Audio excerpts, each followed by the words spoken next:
A very good morning to you and welcome to the Parliamentary Broadcast Unit.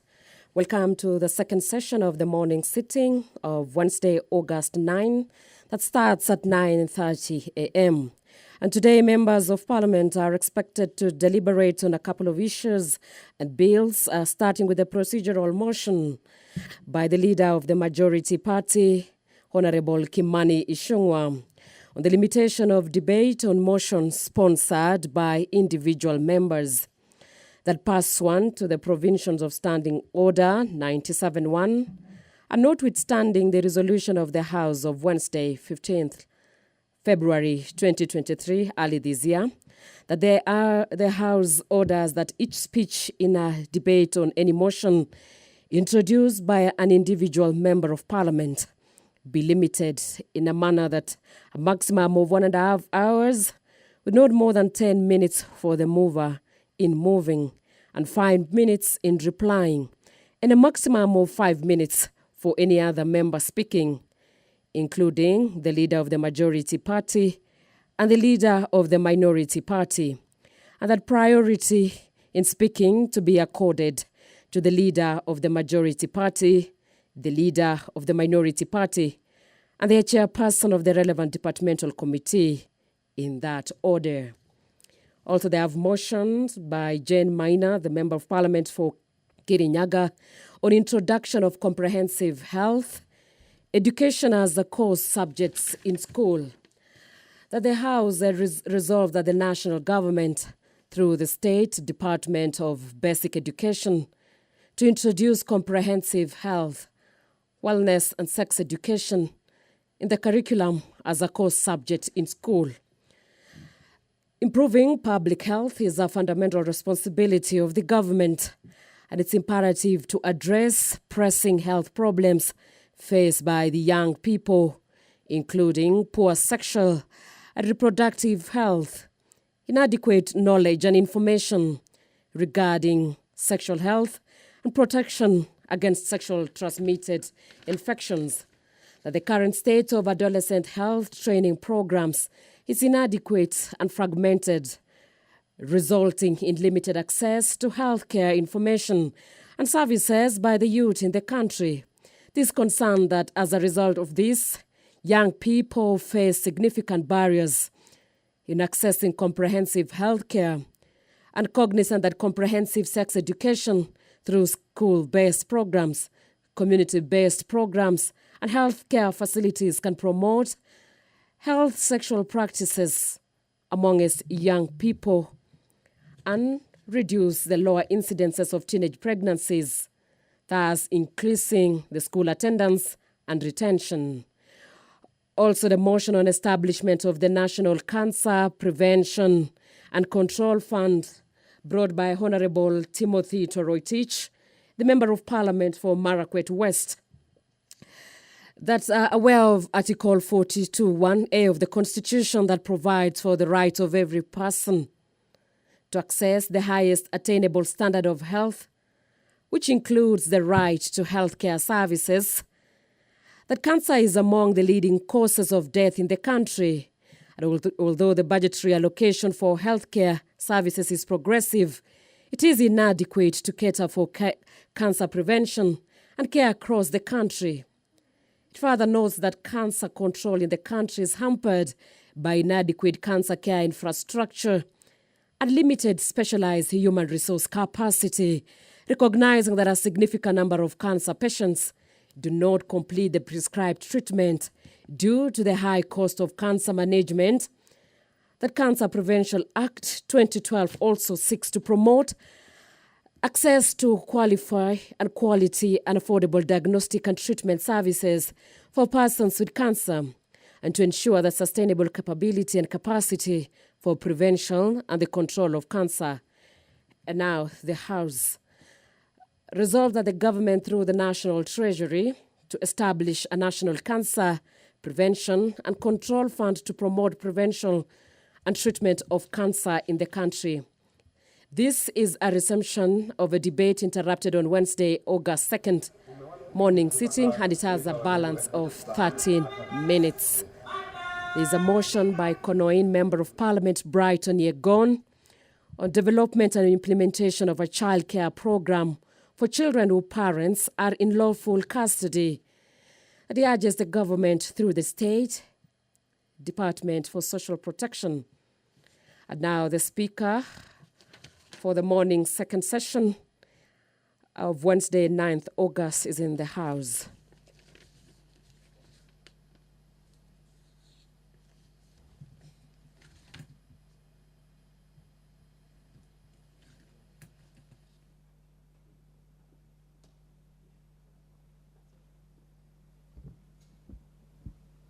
Let us pray. Almighty God, who in your wisdom and goodness have appointed the offices of leaders and parliaments for the welfare of society and the just government of the people, we beseech you to behold with your abundant favor us, your servants, whom you have been pleased to call to the performance of important trust in this republic. Let your blessings descend upon us here assembled, and grant that we shall treat and consider all matters that shall come under our deliberation in so just and faithful a manner as to promote your honor and glory, and to advance the peace, prosperity, and welfare of our country and of those whose interests you have committed to our charge. Amen.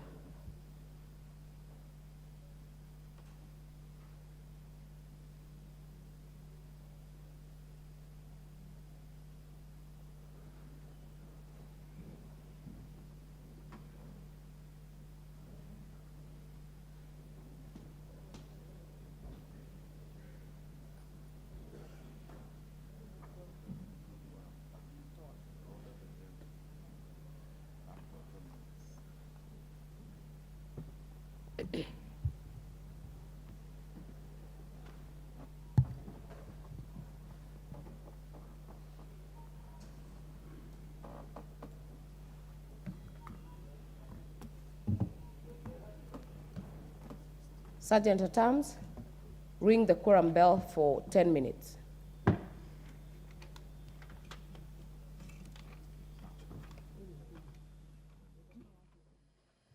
And having not achieved the requisite number, the quorum for today, the Speaker of the morning session, Honorable Martha Wangari, has requested a bell to be rung for 10 minutes to allow members of Parliament to come to the morning session. And also on the order paper, we have the national policy on deworming of school-going children, a motion by Honorable Mashua Waithaka, the Member of Parliament for Kiambu Town. The House urges that the national government, through the Ministry of Health, develops a national policy on deworming of school-going children as a crucial part of mainstreaming of healthcare access in the country. That Article 43(1) of the Constitution provides that every person has a right to the highest attainable standard of health, including the right to healthcare services, where the relationship between health and education plays a significant role in school attendance rates, that the negative effects of poor sanitation, such as parasite infestation, particularly among school-going children, leads to anemia, stunted growth, and other salient problems, which in turn leads to low school attendance and impacts education standards. Also, recognizing that according to research, school-based deworming is one of the most cost-effective interventions that provides a huge range of holistic and social benefits, such as increased school attendance and healthier kids who do better in school, while utilizing already existing school structures in administering deworming treatments to school pupils, recalling that the previous programs conducted by the Ministry of Health in partnership with non-government organizations have only been piloted in a few selected counties, and that the deworming effects have been uncoordinated, dependent on extra support, with no clear policy of budgetary framework. Also, there is a motion on public concerns at Langata Cemetery brought by the Member of Parliament for Langata, Felix Odiwar, that urges the national government through the Ministry of Health to urgently conduct an assessment of the public health risks posed by the continued use of Langata Cemetery, and to institute mitigatory measures and collaborate with other stakeholders, including the Nairobi City County government to identify suitable alternative land for use as a cemetery. Article 42 of the Constitution provides for the right of every person to a clean and healthy environment. Article 69 of the Constitution obligates the state to ensure sustainable utilization of the environment and natural resources, including those of land. The fourth schedule to the Constitution assigns to the national government the function of land planning and including the general principles of land planning and coordination of the planning by the counties, as well as matters of health policy. There is an ongoing public outcry regarding the neglect of Langata Public Cemetery, which was declared fully closed 2 decades ago. Concerned that this matter has been left unaddressed and poses a significant health risk to public. Also deeply concerned that this situation has led to overcrowding and double allocation of burial sites, with bodies being buried in shallow graves, leading to frequent uncovering by wild animals from the nearby national park. Further concerned that this can cause untold anguish, pain and suffering to the bereaved families and psychological torment to the neighboring community. You also have on our order paper today a motion on development and implementation of a program for voluntary regularization of land occupied by squatters for a prescribed period. The motion by Embakasi West Member of Parliament, Honorable Mark Mwenje, that the House resolves that the government develops and implements a policy for voluntary regularization of land occupied by squatters for a prescribed period, including negotiation for financial settlements across the country to address the challenges facing the state squatters. It's aware that the lack of access to ownership of productive assets, in particularly to land, is one of the most serious sources of economic and social insecurity for Kenyans. Many communities, particularly in the rural income dwellers, the only way of accessing land is to put up dwellings that has been to take up residence on land that is unfit for human habitation. The Bill of Rights in Chapter 4 of the Constitution guarantees every citizen the right to adequate housing and reasonable standards of sanitation. There are very many squatters who have settled on land that belongs to either absentee landlords, uneducated land, public land, or community land for long periods of time, with some being disputed while some undisputed. The issue of land settlement in many urban areas, particularly in the informal settlements, has remained unresolved, with numerous persons remaining squatters. Section 7 of the Limitation of Actions Act of 2010 provides for the right to claim for settlement on certain land after the prescribed period. That recognizing that there is need for Ministry of Land to hasten the process of identifying parcels of land occupied by squatters where there are no disputes from any parts. There is also a motion on expansion of drug and substance abuse of rehabilitation centres brought by Honourable John Makali, the Member of Parliament, that the House urges the government to institute intensive programmes for the dissemination of information on alcohol and substance abuse in line with the Alcoholic Drink Control Act of 2010 and to increase the number of rehabilitation centres across the 47 counties. That are aware that according to National Protocol for Treatment of Substances Use Disorders in Kenya, by the Ministry of Health, drug abuse has been increasingly in Kenya, especially among the youth, with statistics indicating that more than half of drug users are aged between 10 and 19 years. Research released by the National Authority for the Campaign Against Drug Abuse, NACADA, in December 2022 last year, placed Western Region as the leading region in alcohol and substance abuse at a percentage of 23.8%. It was followed by Coastal Region at 13.9% and Central Region of Kenya at 11.9%. The high level of drug abuse in Western Region is attributed to illegal entry points from the neighboring countries and unlicensed establishments, especially in Bungoma and Busia counties, with statistics indicating that 2 of every 5 establishments in Bungoma operate illegally. It further recognizes that a majority of the consumers of illegal substances are school-going children between the ages of 10 to 19. Order, members. Order. Order, members. We have the requisite numbers. Sergeant Atam, stop the ringing of the bell. Order number 1.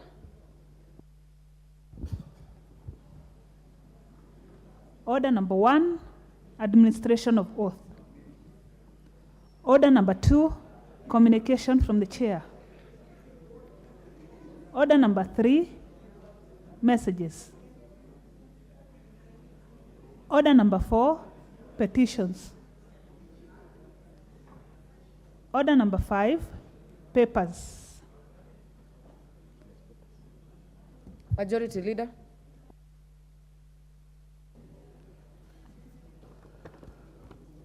Thank you very much, Honorable Speaker. Honorable Speaker, I beg to lay the following papers on the table of the House today, Wednesday, 9th August 2023, morning sitting. 1. Annual report and financial statements of Chemelil Sugar Company for the year ended 30th June 2022 from Minister of Agriculture and Livestock Development. 2. Reports of the Auditor General and financial statements in respect of the following institutions for the year ended 30th June 2022 and the certificates therein. 1. Thika Technical Training Institute, Nairobi Technical Training Institute, Kisiwa Technical Training Institute, Keroka Technical Training Institute, Shamberere Technical Training Institute, Bushiangala Technical Training Institute, Karen Technical Training Institute for the Deaf, Nyabera Vocational and Training Center, Nyangoma Vocational Training Center, Obange Vocational Training Center, Chua Vocational Training Center, Sianda Vocational Training Center, Akado Vocational Training Center, Lunga Vocational Training Center, Mariwa Technical and Vocational Center, Withur Vocational and Training Center, Karateng Vocational Training Center, Belgut Technical and Vocational College, Nachu Technical and Vocational College, Taveta Technical and Vocational College, Okame Technical and Vocational College, Webuye West Technical and Vocational College, Jaramogi Oginga University of Science and Technology,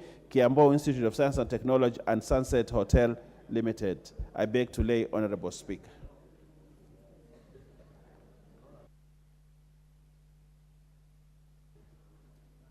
Next order.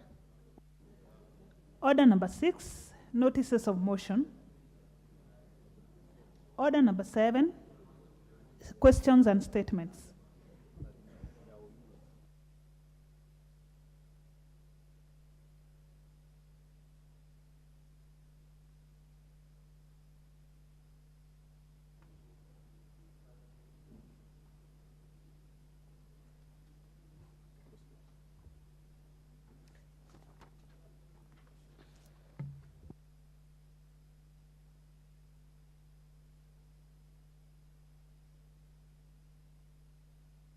The first question by member for Butula, Honorable Joseph Oyula, will be deferred. So we'll have the next question by the member for Emuhaya, Honorable Mboko Milemba.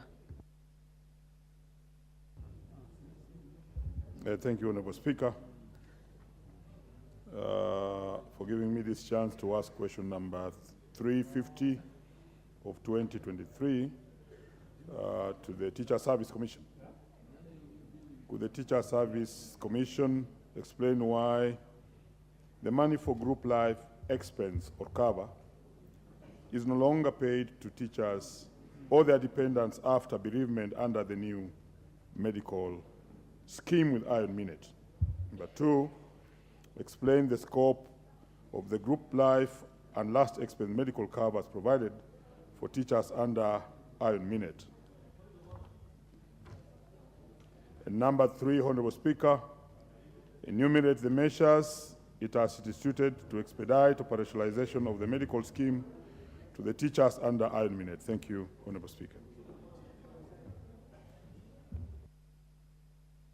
Honorable members, if you want to intervene, put the intervention button. Before we go to the next order, allow me to recognize students and pupils in the galleries. In the speakers gallery, we have Umoja Tulwet Secondary School from Kuresoi North Constituency, Nakuru County.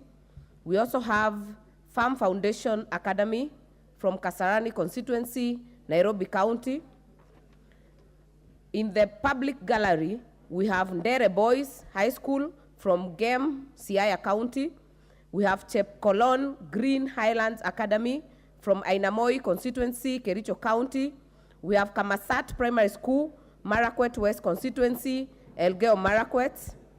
We have Carlo Liviero Primary School from Manyata Constituency, Embu County.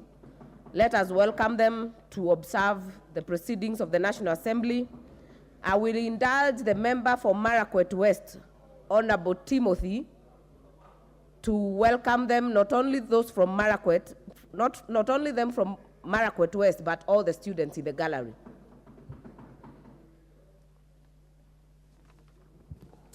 Thank you, Honorable Speaker, for giving me the opportunity to welcome the students from various institutions who are in the public gallery. So, Madam Speaker, I wish to welcome them to Parliament, the August House. Madam Speaker, a special mention to a school in the public gallery, that is Kamasat Primary School. That is my alma mater, where I studied my primary school. Madam Speaker, the school holds special memories for me. I was in that public gallery in the year 1996 when I was in Standard 4 in that school. Madam Speaker, at that time, the Honorable Speaker was a member of Parliament in this House. So I encourage them to learn from the chamber. Thank you, Honorable Speaker. Thank you, member for Marakwet West. And on behalf of the National Assembly, we welcome all the pupils and students to the National Assembly. Member Honorable Kasait, what is out of order?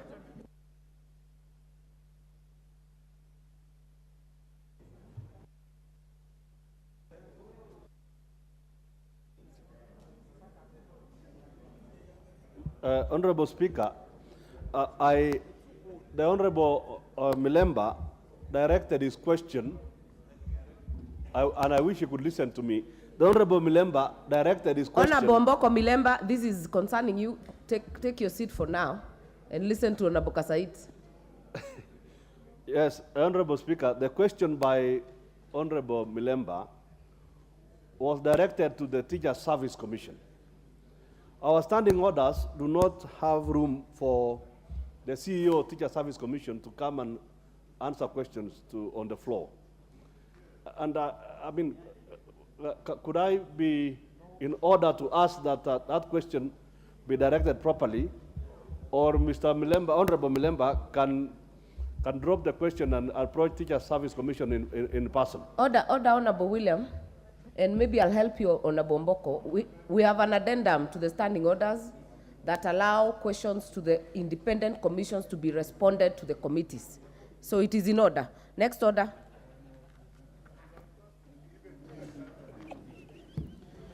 Order number 8, procedural motion, limitation of debate on motions sponsored by individual members. Majority Leader. Thank you, Honorable Speaker. Honorable Speaker, pursuant to the provisions of Standing Order 97-1, and notwithstanding the resolution of the House on Wednesday, 15th February 2023, this House orders that each speech in a debate on any motion introduced by an individual member be limited in the following manner.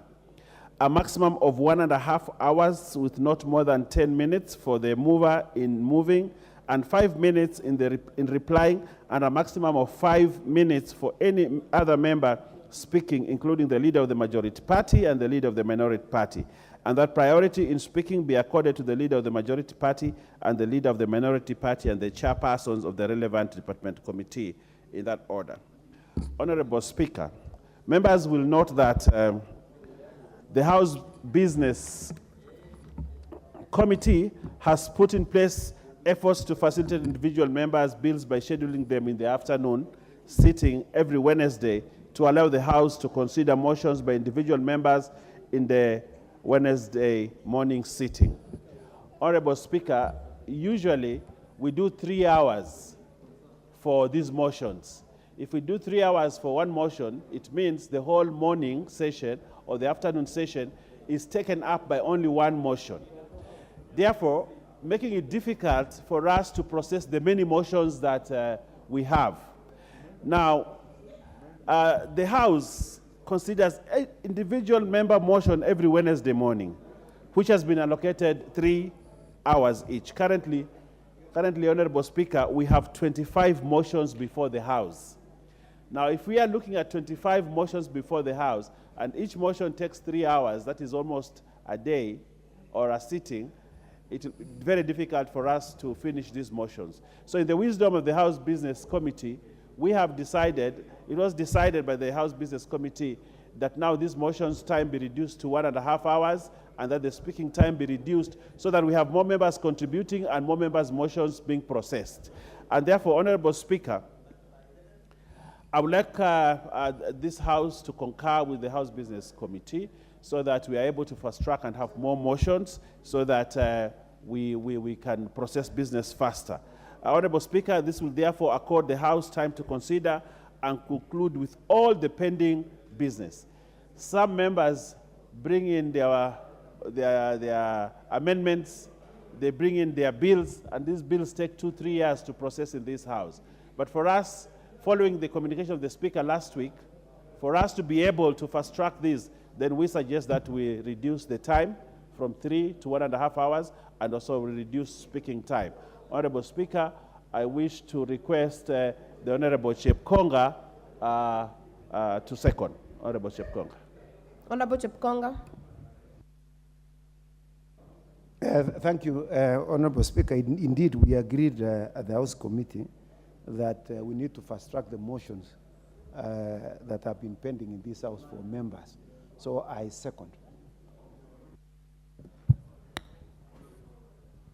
I therefore propose that, pursuant to the provisions of Standing Order 97-1, and notwithstanding the resolution of the House of Wednesday, 15th February 2023, this House orders that each speech in a debate on any motion introduced by an individual member be limited to the following manner: a maximum of 1.5 hours with not more than 10 minutes for the mover in moving and 5 minutes in replying, and a maximum of 5 minutes for any other member speaking, including the leader of the majority party and the leader of the minority party, and that priority in speaking be accorded to the leader of the majority party, the leader of the minority party, and the chairperson of the relevant departmental committee in that order. Is that the mood of the House? Before I put the question, I'll give Honorable Mboko and I'll give Honorable Makali Mulu. Then I'll put the question. Honorable Mboko. Honorable Speaker, thank you for this chance.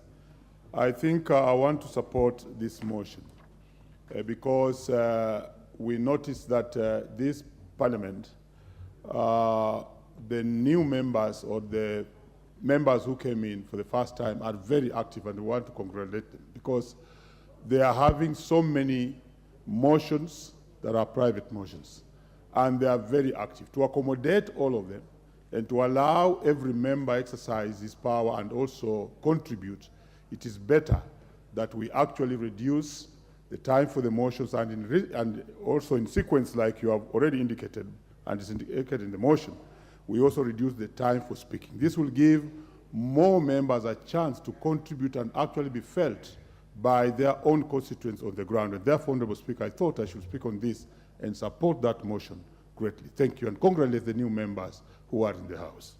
Thank you, Member. Honorable Makali Mulu. Yeah, thank you, Honorable Speaker. Honorable Speaker, I also want to support this motion and make the following observations, even as I support it, Honorable Speaker. Honorable Speaker, I think it's important we thank the members who take the initiative to table motions in this House upon debate. But at the same time, Honorable Speaker, you realize that when you look at majority of these motions, they are just urging the government. And I hope this motion is specific to motions, not bills. So, Honorable Speaker, I would want to really encourage the House Business Committee to start prioritizing bills, because these motions are just urging government. And for the time I've been in this house, and I believe I've been in this house long enough, Honorable Speaker, how I wish we could even reduce the time more so that we allow more time for bills. Like now, Honorable Speaker, I have a bill which has been in this house since March, and I've not been able to get a slot. And then you see motions which are urging the government here. It just becomes a talk show. For me, I would really wish that the House Business Committee prioritize bills. And we have private members' bills which can be debated, which add value because they have the force of law. Most of these motions are just motions. So I really want to support and even urge the House Business to reduce the time further so that we can even do it in 45 minutes. People can talk and then we get to serious business. Thank you, Honorable Speaker. Thank you, Honorable Makali Mulu. I can confirm that the limitation from the motion is on motion and not bills. Therefore, members, I put the question that pursuant to the provisions of Standing Order 97-1 and notwithstanding the resolution of the House of Wednesday, 15 February 2023, this House orders that each speech in a debate on any motion introduced by an individual member be limited in the following manner. A maximum of 1.5 hours with not more than 10 minutes for the mover in moving and 5 minutes in replying, and a maximum of 5 minutes for any other member speaking, including the leader of the majority party and the leader of the minority party, and that priority in speaking be accorded to the leader of the majority party, the leader of minority party, and the chairperson of the relevant departmental committee in that order. As many as are of that opinion say aye. As many as are of a contrary opinion say nay. The ayes have it. Before we go to the next order, allow me to recognize in our public gallery other schools that are visiting. Number 1, Olopikidogoe Primary School, Kilgoris, Narok County, Karumandi South Primary School from Geshogo constituency, Kirinyaga County. We welcome you in the National Assembly. Next order.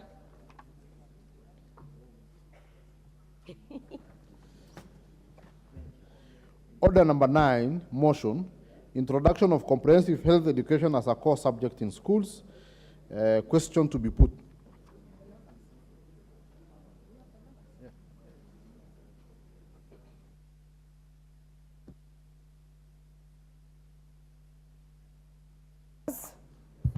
I put the question that aware that improving public health is a fundamental responsibility of the government, and it is imperative to address pressing health problems faced by young people, including poor sexual and reproductive health, inadequate knowledge and information regarding sexual health, and protection against sexually transmitted infections. Concerned that the current state of adolescent health training programs is inadequate and fragmented, resulting in limited access to healthcare information and services by the youth in this country.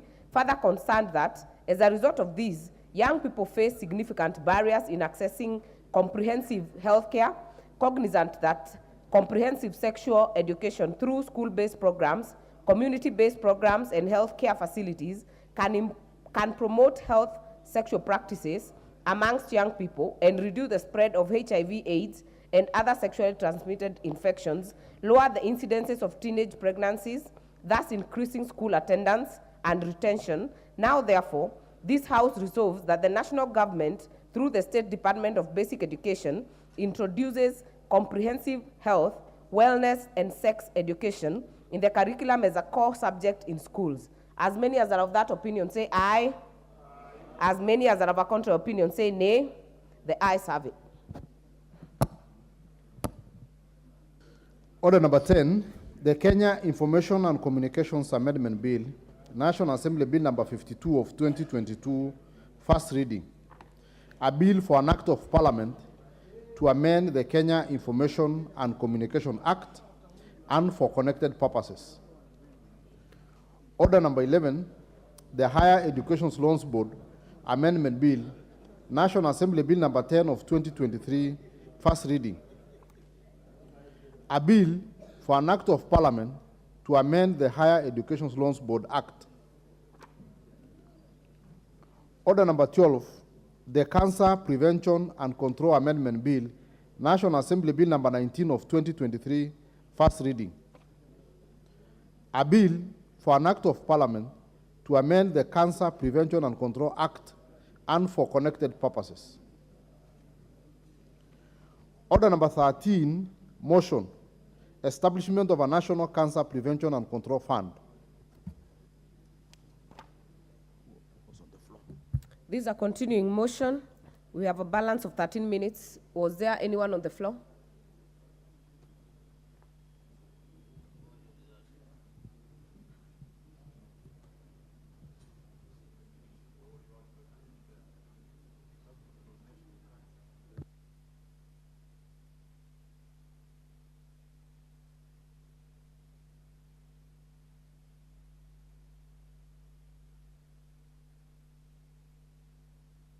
Honorable Munyanzi was on the floor. She's not in the house, so we'll give to the next member. And I know many have put to speak. Some have spoken to this. Kindly, if you want to speak to this motion, put an intervention. Then I'll be able to pick you from there.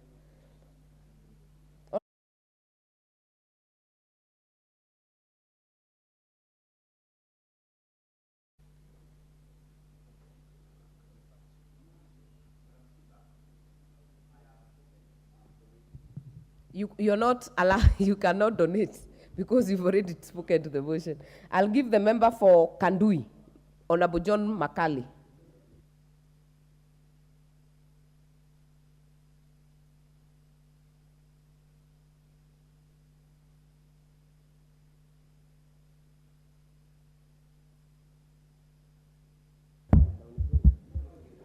Thank you, Madam Speaker, for giving me the opportunity to also weigh in on this motion brought by my very good friend, the member, Honorable Troy Teach.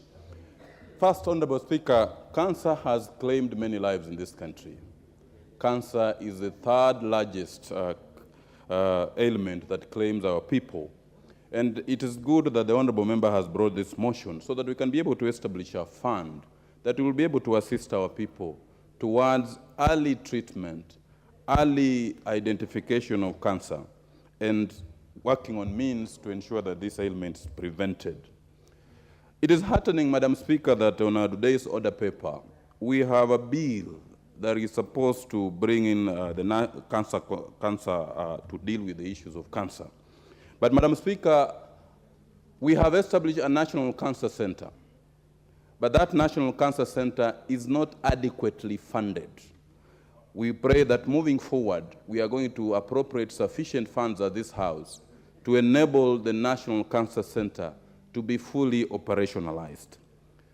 Cancer is now coming in many forms.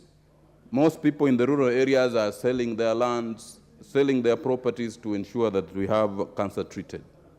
We have not crossed the Rubicon as yet. And Madam Speaker, the establishment of a fund that will be able to assist our people get adequate, appropriate, and accessible treatment will be welcome to our people at this time and age. When most of our constituents, most of our people are going to outside countries, specifically India, we are exporting a lot of capital to India towards treatment of cancer. And if we got the fund established within our systems, we should be able to tackle this menace. I wish to thank the Honorable Member for bringing up this particular motion. And I hope that as we deal with the bill that has been proposed in order number 12 on our today's order paper, we should be able to inculcate this fund in that particular bill so that we can be able to deal with this menace of cancer that has claimed many of our lives, made very many families destitute, and really caused a problem in our society. Madam Speaker, I support this motion wholeheartedly and thank the member for bringing it up. Thank you, Madam Speaker. Thank you, Honorable Makali. We'll now call the mover to reply on this motion, Honorable Timothy. It is time limited, Honorable Pukose. We had 3 minutes and 10 minutes for the mover to reply. Madam Speaker, do you say 10 minutes? Yeah, you have 10 minutes, but you can choose Very to well. donate some if you Madam wish. Speaker, I wish to donate 1.5 minutes to Honorable Donya and Honorable Phyllis Bartow. 1.5 minutes, 1.5 minutes. Donya?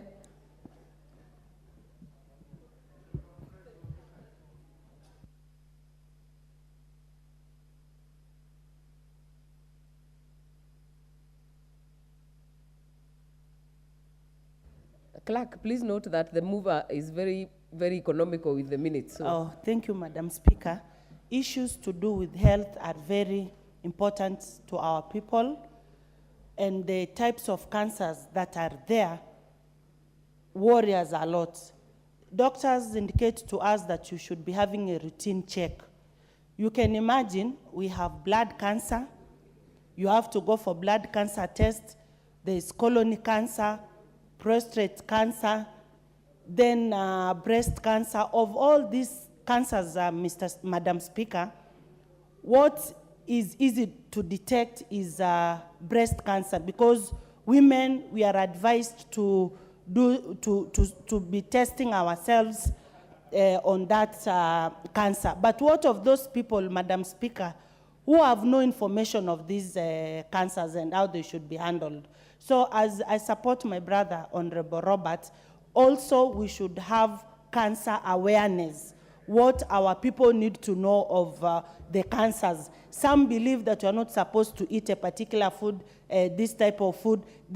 And at the end of the day, they found out that they are still suffering from the disease while they've taken the instructions of not eating some particular foods. So let us support this motion, and then we also make sure that we've made enough resources for the awareness of this monster. Thank you, Madam Speaker. Honorable Budonya, Honorable Barto. Thank you, Madam Speaker. And I would also wish to thank the mover of the motion, Honorable Wakili Toroitich, for bringing this motion, which is very timely, on establishment of the Cancer Center and fund to support this menace. Madam Speaker, we agree that cancer has become a problem in our society. It has impoverished families, and it has reached a stage when people are diagnosed with cancer, they just give up. They just give up and wait for fate. And it is very difficult, even for families who have patients. Madam Speaker, in my constituency, we receive calls every other day for support to talk to hospitals, to waive bills, or to even release bodies for burial because the families cannot afford. Madam Speaker, this bill is very timely. We need to have that fund so that there will be continuous sensitization and awareness to members of society on the do's and don'ts in as far as cancer is concerned, advice on diet, and also cater for the best practitioners who will be dealing with this problem of cancer. Madam Speaker, how I wish that we establish a center in every constituency and also avail resources so that there will be continuous testing and sensitization and awareness to the members of the society until that time when this problem is addressed fully. And my time is up. Thank you, Madam Speaker. And thank you, Wakil. Honorable Toroitich. Madam Speaker, Honorable Nimrod Bai has been on my neck. Madam Speaker, kindly allow me to donate 1 minute to him.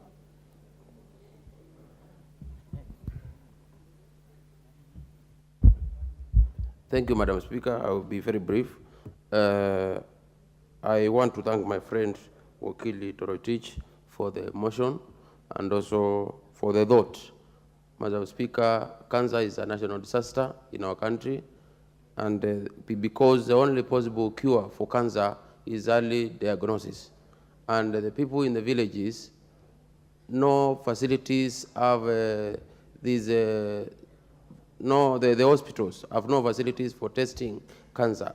So the National Cancer Center, if established, should devolve the service, work with the county governments to get at least a room for the National Cancer Center in every constituency where people can be supported to go and have early diagnosis, because late diagnosis means death. Early diagnosis gives a possibility for one to be cured. Thank you, Madam Speaker.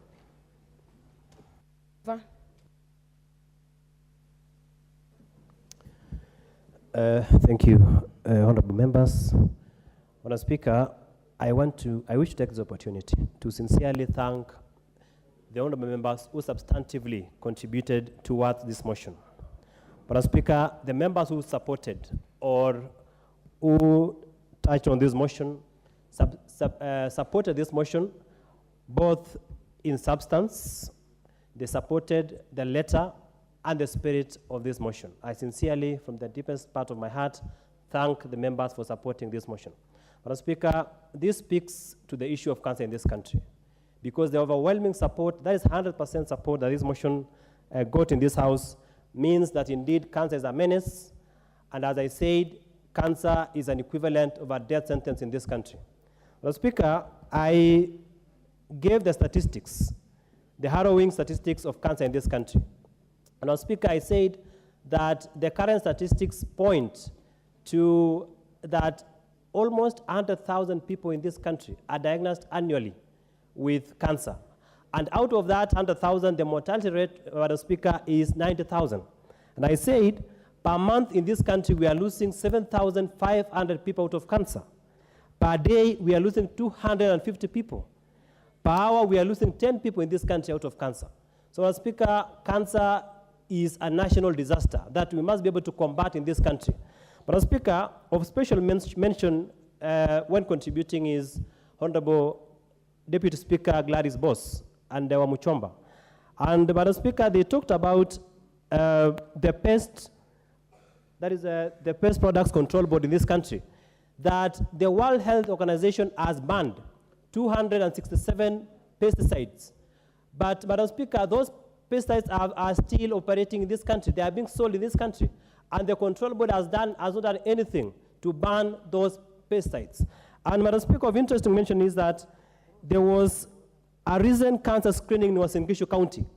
And it is reported that majority of those who are diagnosed with cancer are farmers, because they are the direct consumers of these of farm products, which is a consequence of these banned pesticide products. So, Madam Speaker, I also call upon the Committee on Agriculture to look closely and to be able to analyze the pest products control board, so that they can be able to ban the products that have been banned by European countries and the World Health Organization, because that is the biggest challenge. Madam Speaker, those products are still in our shelves, and this House must do something so that those products are expunged from our shelves. Madam Speaker, what is the way forward? Madam Speaker, as we speak, I have already drafted a legislative proposal so that we anchor this fund in the National Cancer Control and Prevention Act. Madam Speaker, we have a very substantive legislation on cancer in this country, but the problem is we do not have enough funds so that the National Cancer Institute can be funded. So, Madam Speaker, this House must be deliberate, must be intentional in creating this fund. Madam Speaker, I shall propose an amendment to the existing legislation so that we anchor that particular fund in an act of parliament, so that that fund can be able to realize its objectives. Madam Speaker, these institutes must also be resourced so that they conduct research. Our National Cancer Institute was modeled alongside was modeled. Your time is up, Honorable Toroitich. Under Standing Order 53, we'll defer the putting of the question on this motion. Before we go to the next motion, allow me to recognize again from the Speaker's Gallery, Janeiro Junior Academy from Rangwe constituency, Homa Bay County. Yes, welcome them.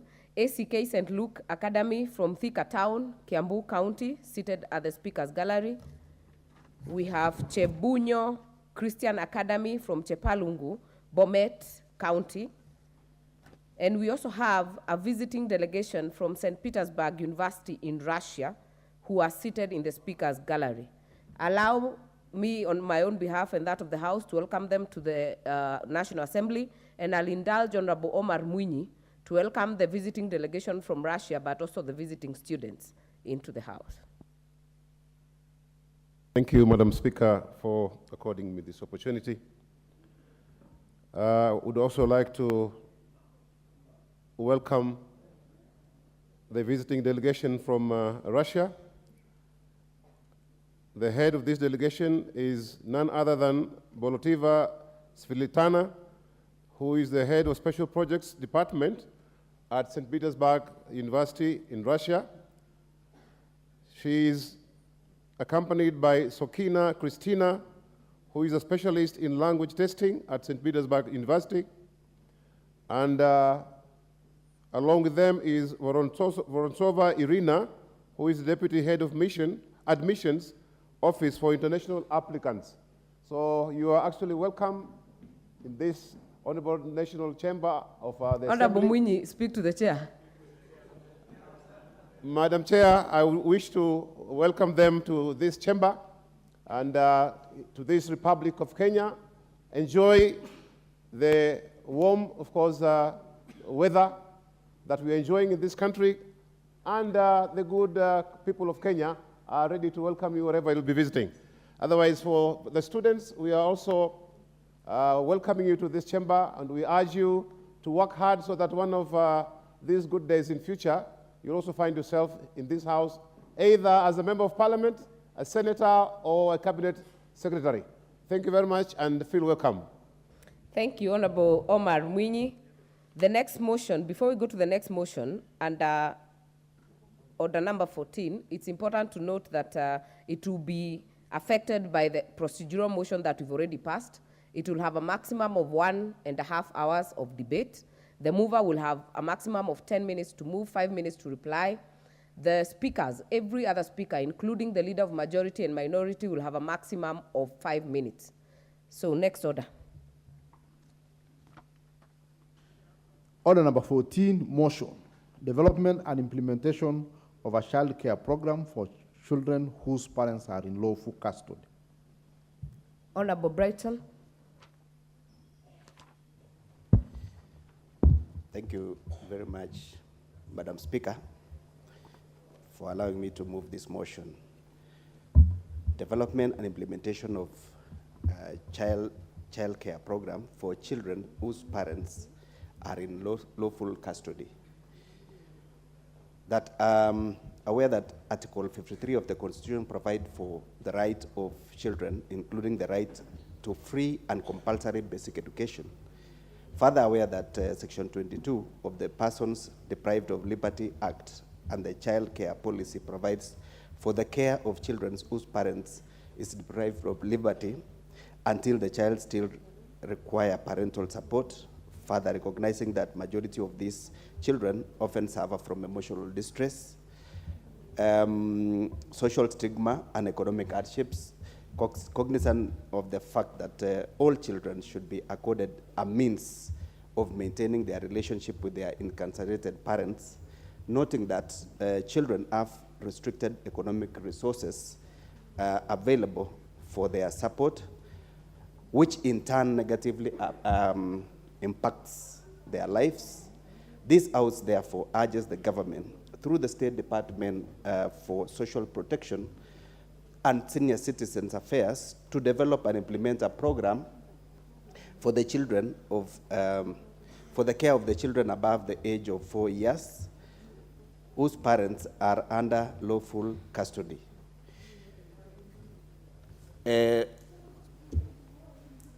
Madam Speaker, we are alive to the fact that many a times families fight, and when they fight, it may lead to death of one of the family members. And when the death occurs, one will have to be jailed for the killing or something related to that. Now, my question is, when that happens, what happens to the children? Sometimes these children are very young and vulnerable, between 0 years to 18 years, Madam Speaker. In cases where both parents also are arrested and jailed, what happens? Article 53 of the Constitution of Kenya of 2010 indicates that every child has the immediate right to free and compulsory education, apart from the rights to health and the other rights that are enshrined in our Constitution, we must be able to protect these children when such things happen. It is welcome that and plausible initiative that the government is intending to give stipends to the village managers. It is also intending to extend the registration of the Inua Jamii program of registering the vulnerable in the society, those young children who are very vulnerable, the orphans, the old, those who are old in the society of over 70 years. It is in line with this that we are seeking the support of government to be able to also look at the incarcerated children whose parents have been jailed, so that they can also be part and parcel of those who are being registered and supported under this program. With those few remarks, Madam Speaker, I call upon Mheshimiwa Ngeleche to second. Honorable Ngeleche. Thank you, Honorable Speaker. I stand to support the motion on development and implementation of a child care program for the children whose parents are in lawful custody. Madam Speaker, at times when parents are taken into lawful custody, you find that some parents are single. They leave their children with no one. At times they leave their children with the relatives who are not even able to stand with them or who have even accused them of various offenses, Madam Speaker. And you find these children may end up being mentally tortured, or they suffer the stigmatization and accusation by the members of public for the mistakes not done by them, by their parents. As much as they might be innocent and they might be young, many people might not take good care of them, because they look at them in the lenses of their parents. And they might be isolated, stigmatized, demonized, and we end up bringing very crooked people in the society, or even people who will also end up being criminals because they have been brought up by already being labeled as criminals, and yet they are not the criminals, it is their parents. So, Madam Speaker, with those few remarks, I beg to second the motion. Thank you.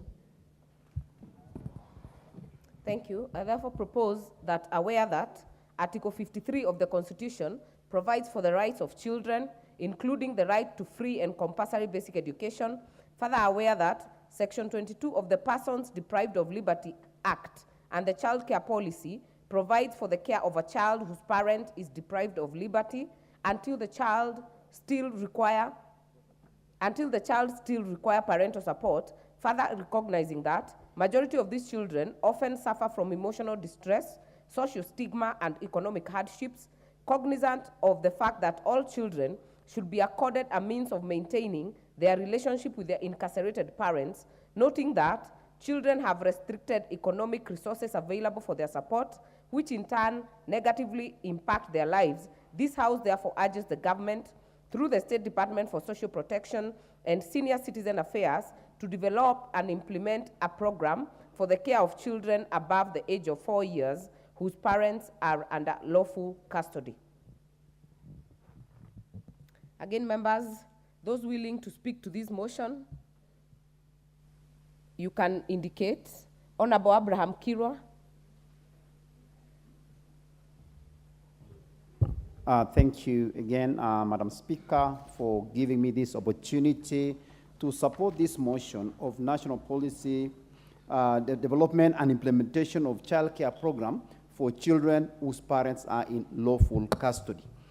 Madam Speaker, it is very unfortunate for sure that most of the parents, or some of the parents who are incarcerated or in custody, have children at home. And when this happens, just because nothing had been put in place to make sure that those kids are catered for, the children end up suffering. No one to provide for them in terms of food, finances, clothing, and many things. As such, the relatives who are now responsible tend to either torture these children or tend to just neglect them, and then the children are left just like that. So some of the programs, Madam Speaker, that I think should be put in place as we talk about maybe looking for funding. We should look beyond funding, depending on the number of years the parents will be in custody. Because some of the offenses that the parents may have caused, they might be their life in prison. Some of them might be 20 years, 30 years. By the time they come back, their children will have grown up. Their children will have at least, maybe, so if there will be nobody to provide for their schooling, these children will suffer. Some of them will end up in the streets. Some of them will end up being thugs. And as such, the government should step in and provide a system, not only money, but also a system where these children should be able to visit their parents in custody so that they will continue to have a relationship between the parent and the child. And then two, also programs to feed these children, also programs to provide their school fees, although the government may not have all the funding, but has to be a system where these kids will be catered for. So this is a motion, Madam Speaker, that all of us should look into it on a serious note to make sure that the leaders of tomorrow, which are these children, are really taken care of. And as such, I stand here to support the motion, and I thank the member for taking time to really bring this motion. I support the motion, Madam Speaker. Member for Langata. Thank you so much, Madam Speaker, for giving me this opportunity, and I stand here to support the motion. In my constituency, I have the famous Langata women prisons, and anytime you walk into that place, you'd see the children that live with their parents in prison, and you can actually know that there's no any program or any funding that the government has put aside to be able to cater for the children whose parents have been castrated in the prisons. It's so sad that now when you talk about, say, for single parents, immediately the parent goes into prison, it actually renders the child an orphan, because some of the sentences that they're being given maybe would be life imprisonment. And with that, it's just a direct separation of the children from their parents. Even if they have a chance to visit their parents in prisons, I can tell you what the children are going through is something that you not even wish for your worst enemy. Number one, with the Honorable bringing this motion, it is just not a motion that should just be discussed and be left here in Parliament. We request that the committee involved should actually go to the prisons to actually see firsthand experience of what these children are going through. Now, we are talking about the children who are living with their parents in prison, let alone those who are out here not knowing when their parents will come out of the prisons, who are now left to wander in the streets of Nairobi. You wonder why we have so many street children in all the urban areas. It's because they have nowhere else to go. They totally have no one to turn to. And the government must, in this 13th Parliament, put up a program for the children whose parents have been castrated. I want, and I stand here to support the motion. Thank you so much, Madam Speaker. Thank you. Before the next speaker, allow me to recognize other peoples and students in the speakers gallery: Upper Hill Academy from Bureti constituency, Kericho County. In the public gallery, Dr. Sturi Primary School, Bomet Central constituency in Bomet County. On my own behalf and of the House, we welcome you to observe the proceedings of the House. The next chance will go to the member for Bureti, Honorable Kibet Komingoi.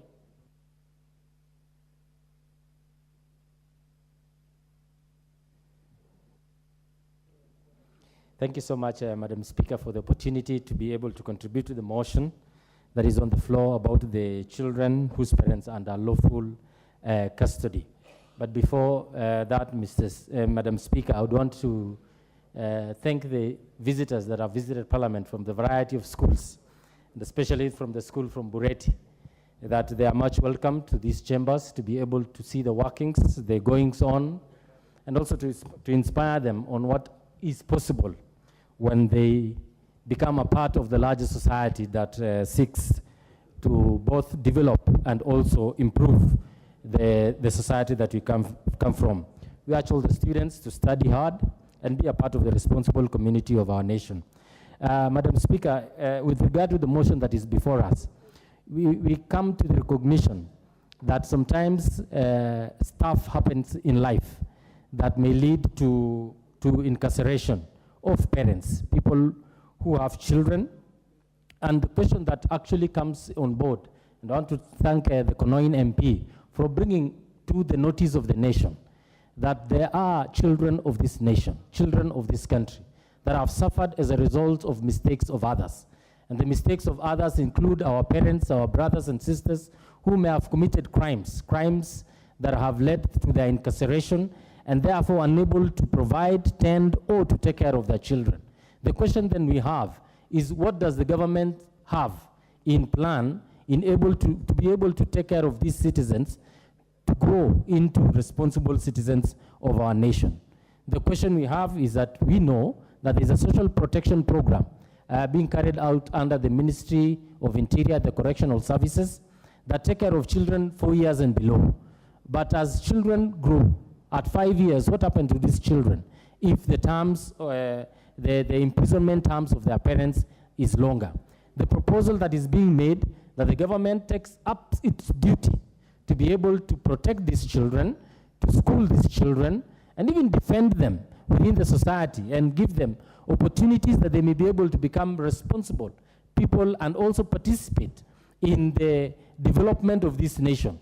This motion has come at such a time that we may need to discuss and put our ideas together so that we may be able to expand the social protection program that we have, or increase the funding of the correctional facilities that we have for the nation to be able to see to it that these children do not get criminalized as their parents have been, or do not get disadvantaged just because their parents are in custody. I support this motion and beg that maybe probably as we think through that we provide additional funding to either the correctional services or the social protection program under the Ministry of Labor to be able to undertake this duty. Thank you, Madam Speaker. Thank you. Member for Kitui West, Honorable Edith Nyenze.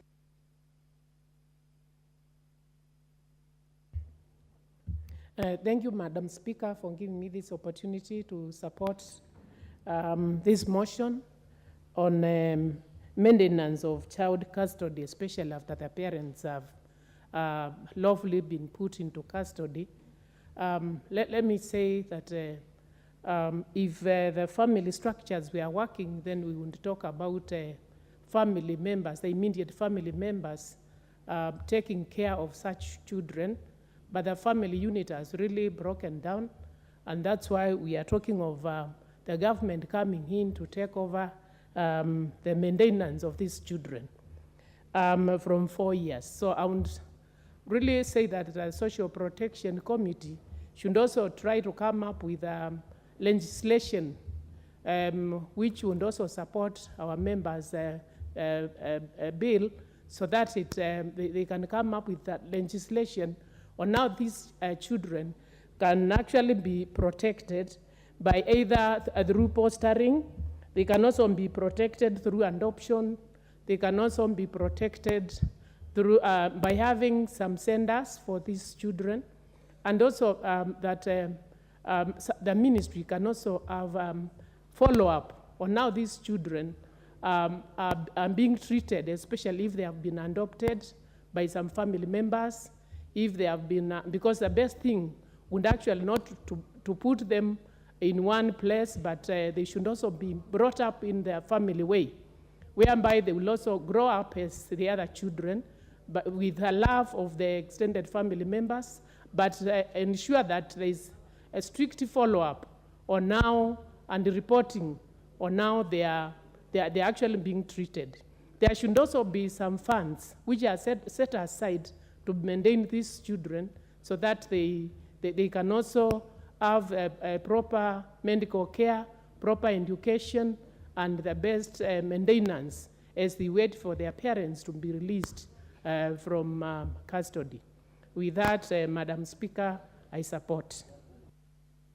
Thank you. Member for Sotik, Honorable Francis Sigei. Thank you, Madam Speaker, for giving me this opportunity to also contribute on this very important motion. And on the onset, I would like to thank the MP Konoin, who is my neighbor, for sponsoring this motion. Madam Speaker, children are very vulnerable. And the first thing in mind to me is about those children who are taken with their mothers in custody. It really worries me because these children, from the word go, they undergo a lot of problems. And, Madam Speaker, I would like to support this motion and ask the government to ensure that these children are given proper attention when they're in custody, especially in terms of health care, in terms of social support, and also in terms of orientation towards life. Because, Madam Speaker, you can imagine what kind of life is in prison, and that small child who is growing up in a very difficult and awkward situation. And when you come out there, for those who are left by their mothers, it is very worrying, particularly that even the extended family system, which we have nowadays, cannot support these people with the economic situation. Madam Speaker, I would like that we think of legislation on how we can enhance the social protection measures which can give these children more hope in their future. We want to raise these children, Madam Speaker, to be good citizens of this country. And the best thing to do is for the government to have deliberate measures on what to do to these children when they are out there. And they may not get the special support which we normally get from the extended family system. Madam Speaker, I would like to propose and support this motion because of the shock of psychological effects of these children. We need to support them. Because unless we do it, Madam Speaker, we will have children who are going to be stigmatized for the rest of their life. Madam Speaker, I support this motion. Thank you. Thank you, Honorable Member. The next chance will go to the member for Mwingi West, Honorable CNN. Thank you, Madam Speaker, for giving this opportunity to contribute and to add voice on this motion. Onset, I would like to thank Honorable Breton for bringing up this motion because he understands the plight of children who have been actually left by the parents who are under custody. Madam Speaker, I would like to remind the House that children are our treasure, our future. And any society that takes care of children actually strengthens our nation. And also, they take care of our fabric of our society. Madam Speaker, some of these children who come from a violent kind of atmosphere, and when their parents are in custody, they undergo several challenges in terms of medical care, health care, lack of food security, and even lack of basic necessities, Madam Speaker. That is why if we can actually have a social protection welfare, just similar to the one we are taking care of the elderly, Madam Speaker, these funds can really help them towards their education, their food security, and also their school and even clothing, Madam Speaker. Without doing so much on it, this is a rather straightforward motion, Madam Speaker. I support. Thank you. Before the next speaker, allow me to recognize in the speaker's gallery, Retire Primary School from Daragwa constituency, Nyandarua County. Join me in welcoming them to observe the proceedings of the House. The next chance will go to the member for Kipkelion West, Honorable Hilary Kosgei.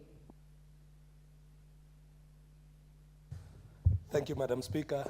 I rise to support the motion by the Konoin MP, the Honorable Brighton, on these children who are deprived of their liberty because of the circumstances their parents find themselves in.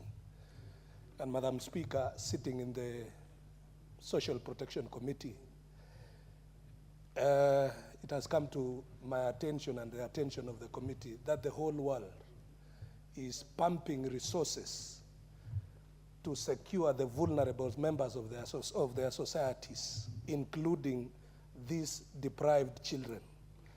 And in our laws, Madam Speaker, there are those children we call circumstantial children, who are born either when the parent is incarcerated and are born in prisons, and they have a right to education from age 1 to 4.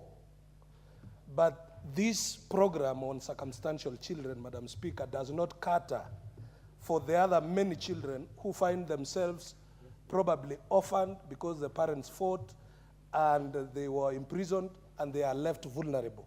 So, Madam Speaker, we are calling on the expansion and probably to ask the member and to ask this House to support, in terms of finances, the Social Protection Department under the Labor Ministry, so that it can expand programs of this nature up to and including developing special schools for free education for children under this category, either from childhood up to the time they attain 18 years, Madam Speaker.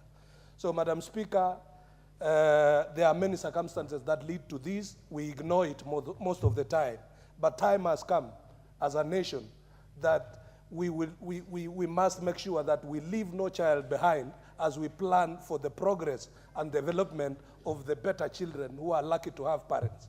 So, Madam Speaker, I support this motion and urge that this House considers additional funding to the State Department for Social Protection towards this endeavor. Thank you, Madam Speaker. Thank you. Member for Makueni, Honorable Susan Kiamba.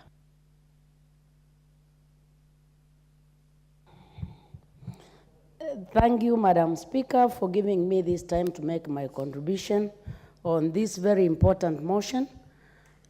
First and foremost, I think it's important to realize that every Kenyan matters, and so more so to these children who find their parents in custody and they are denied an opportunity to grow up like other children in families.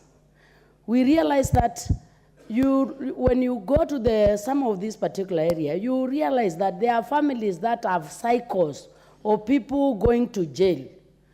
And I believe one of the circumstances is that when a child is born and finds very harsh environment where the mother or the parents are in custody and the child has to, some of them have even to grow up seeing the mother jailed. I've even wondered, when you are jailed with your child, should you take full term? Because those are two people actually being jailed on your behalf. So I think it's important that we provide some families with a lot of income per capita. And we have very weak areas where we have these children being neglected. Then we have cyclic issues where we have families that continue to have people also going to jail. Because as you grow up, and you found your mother in jail, you also start appreciating evil because of that particular environment. So I think this is very important motion, and we think to support it. The other point I would like to put across is the psychosocial trauma. When the only guardian you know, and as a mother or a father is in custody, and you are left all on your own, the psychosocial trauma that affects these children sometimes denies them opportunity to ever become anything. So I think this motion is timely, and I think we all need to support it, because when we support it, we are supporting our nation, we are supporting the weak and the vulnerable.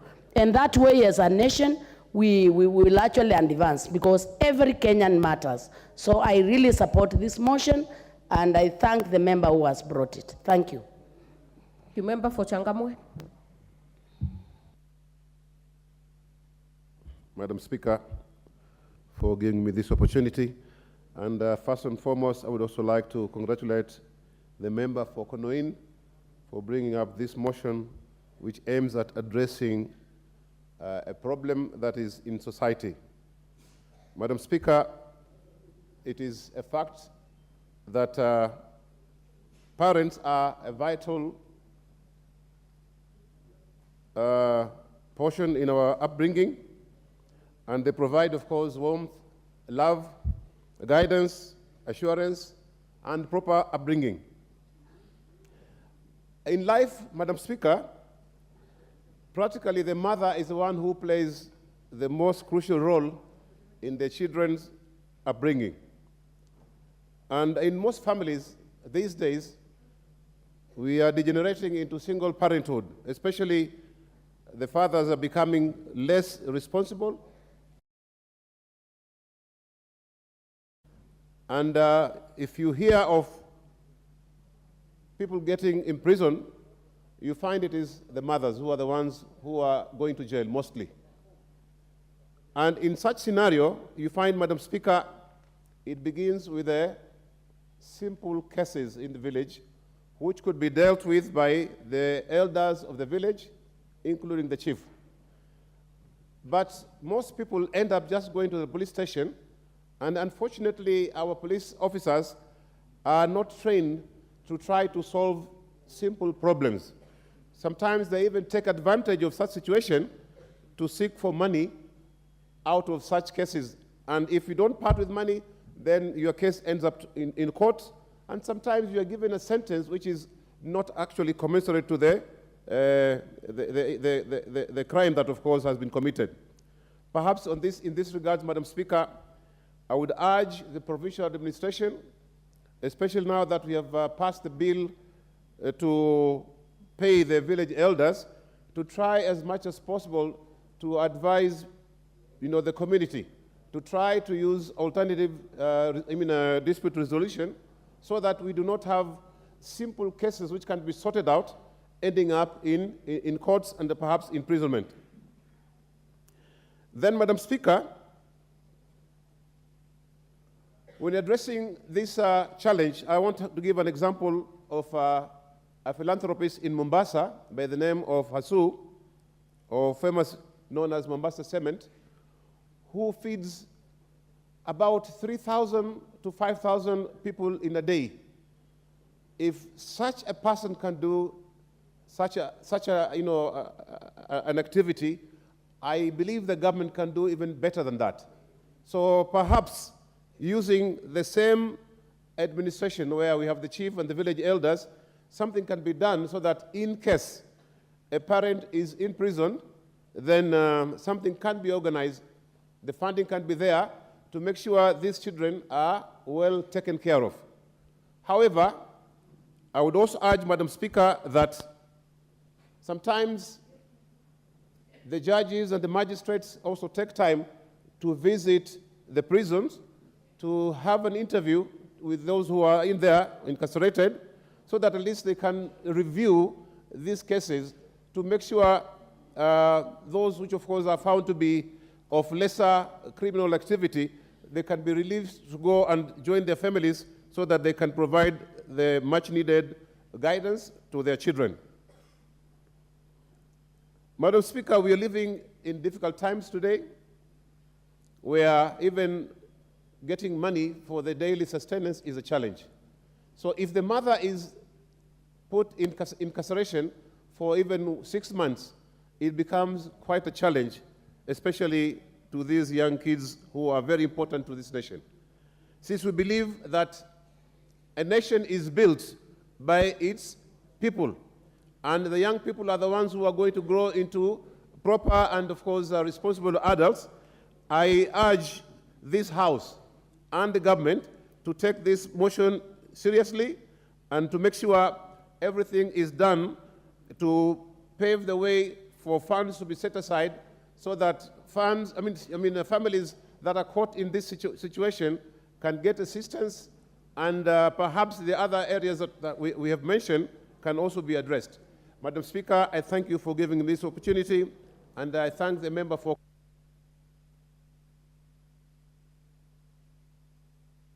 Thank you so much. Before I give to the next contributor, I wish to recognize Ololtoto Boarding Primary School from Narok North constituency in our county in the public gallery, and Tharua Primary School from Laikipia East, Laikipia County, the Speaker's Gallery.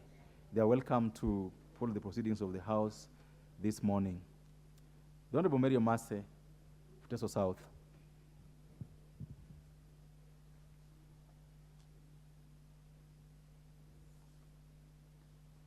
Thank you, Honorable Speaker. I also join colleagues to contribute to this very important motion.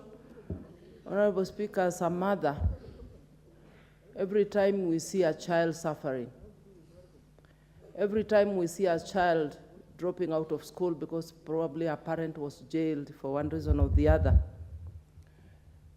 every time, Honorable Speaker, we see children becoming hopeless because probably the only dependent who was a parent has got into some kind of trouble and was jailed. Our hearts cry out to those children, Honorable Speaker. So when I saw this motion this morning, proposing for establishment of a fund for protection of these children, I felt, Honorable Speaker, I have to speak to this. Honorable Speaker, Section 53 of the Constitution, as already alluded to by the move of this motion, recognizes the right of all children to be protected from abuse, from any form of violence.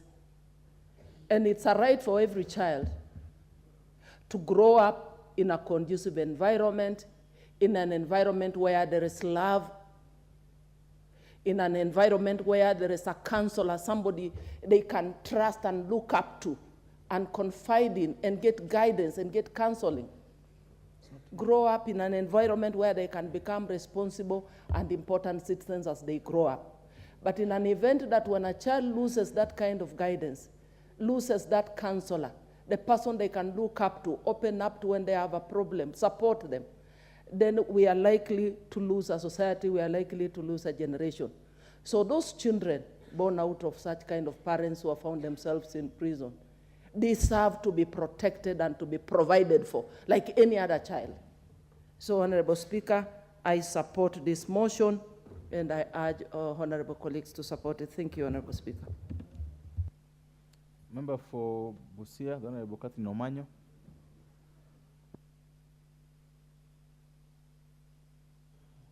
Thank you, Mr. Speaker. This is something that is very close to my heart. Being somebody who almost, I can say, like I raised myself, absenteeism of these responsible adults can really make a negative impact on a child when they are coming up, or if a parent is incarcerated, being in conflict with the law is not easy, because as a parent, first, when you look at that picture, you are not a free human. You are either a suspect, a victim, or convicted. And all that cannot make you a good parent at that time, because so many things happen. And this motion, I support fully. The member of Parliament, who I really respect, having brought it here, is talking for the majority who are in silence. Children in such situations need a lot of assessment going on, a lot of monitoring going on, and parents in prison need a lot of freedom to anytime go see their children. Because a child being in prison is not a prisoner. It's only the parent maybe who is a prisoner. And many children who find themselves, either those who are maybe outside prison, but their parents are in prison, or are in prison with their parents, they come up and live in fear most of the time, left alone, and there is nothing you can do about it. It makes somebody be anxious and unsettled. People who have done psychology can easily pick it up, but people who have not done psychology can give such children names. I have been called names before, but few people who matter and care have dug down to understand why some of these things happen. So children who have been raised and know that anytime mommy will be gone or will never be there, or even if I see her, it is calculated, minuted when I have her, they live in a very an environment that they cannot even understand themselves. So it is the government's responsibility to make sure that they build an establishment for mothers or fathers with their children. This time, most people look at mothers, but also we have fathers who are left with children and unfortunately can be in prison. So we must have a safe haven, an establishment that can make sure that even though you are a mother or father in prison with your child, there is still somewhere you can have some space for being a mother, or a child, making sure there is that assurance that actually mommy is still there, daddy is still there, even if they are having this conflict with the law. Also, we have treated or seen people in prison as rogue, or people who are unapproachable, or people who should be feared. And mostly when children see how even the police guards in there treat these prisoners, when they see what happens every day, these children grow up missing something. And if not well cared for or well counseled, they come out to be also very rebellious, because that is what they see. And they come out to be not part of a solution in the society when they are finally outside prisons. So actually, we should have in every prison a school, a proper social amenity, an establishment where it looks like a home away from home for children like those, because we should always keep in mind as a nation that a child who is born in prison or was arrested with the mother or daddy and they are in prison. Member for Gilgil, Honorable Martha.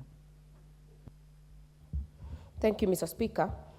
Allow me to add my voice to this motion, and I want to congratulate Honorable Brighton Yegon for sponsoring it. And this motion, Mr. Speaker, is actually covering even wider issues that should be open to debate and to national conversation. Because, Mr. Speaker, children do not make application on where they are to be born. Just yesterday, we had the end of the International Breastfeeding Week. And my question is, if you're arrested and you have a breastfeeding child, do we actually have a way to ensure that child gets to breastfeed to the recommended WHO 6 months that is exclusive, and to 2 years as recommended, Mr. Speaker, to boost their immunity?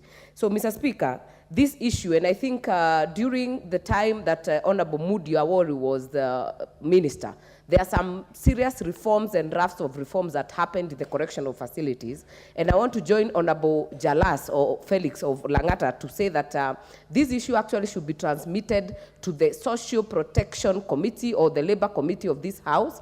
They actually should make an inquiry and a visit to the correctional facilities so that we are able to know how many children are languishing with their parents in jails and don't get an education, which, by the way, is a constitutional right under Article 53.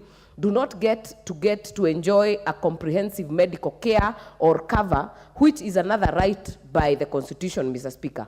They should actually visit these correctional facilities, let us know how many children we are talking about, and even to the President, Mr. Speaker, and to the power of mercy. The many offenders that are in the jails and our correctional facilities today, you will find some that are hardcore criminals, women, Mr. Speaker, but most of the women incarcerated are petty and petty offenders, Mr. Speaker. So even when we are doing pardons, these are the people we should actually consider first, because we would want to unite them to their families, Mr. Speaker. And as has been said by many members, gone are the days that we used to be sure that if you leave your child with your extended family, they are safe. No longer, Mr. Speaker, because even when you leave young kids with their relatives, how many incidences have we seen of defilement? Have we seen of incest? Have we seen of sexual abuse propagated by members of the family, Mr. Speaker? That way, this broken family unit then sends these children to the streets where they are more vulnerable, not only to disease, to abuse. They lack the education, they lack the medical cover, and these, Mr. Speaker, are constitutional and even in the international treaties provided for children, Mr. Speaker. So this motion is quite heavy, and I hope that the member for Konoin can actually pick it up either by an ad hoc committee or to the existing committees in this house, so that they do a fact-finding tour of all the correctional facilities. Mr. Speaker, as Honorable Makali Mulu had said earlier, these motions at the end of the day, and we've seen that in the previous parliaments, may end up here.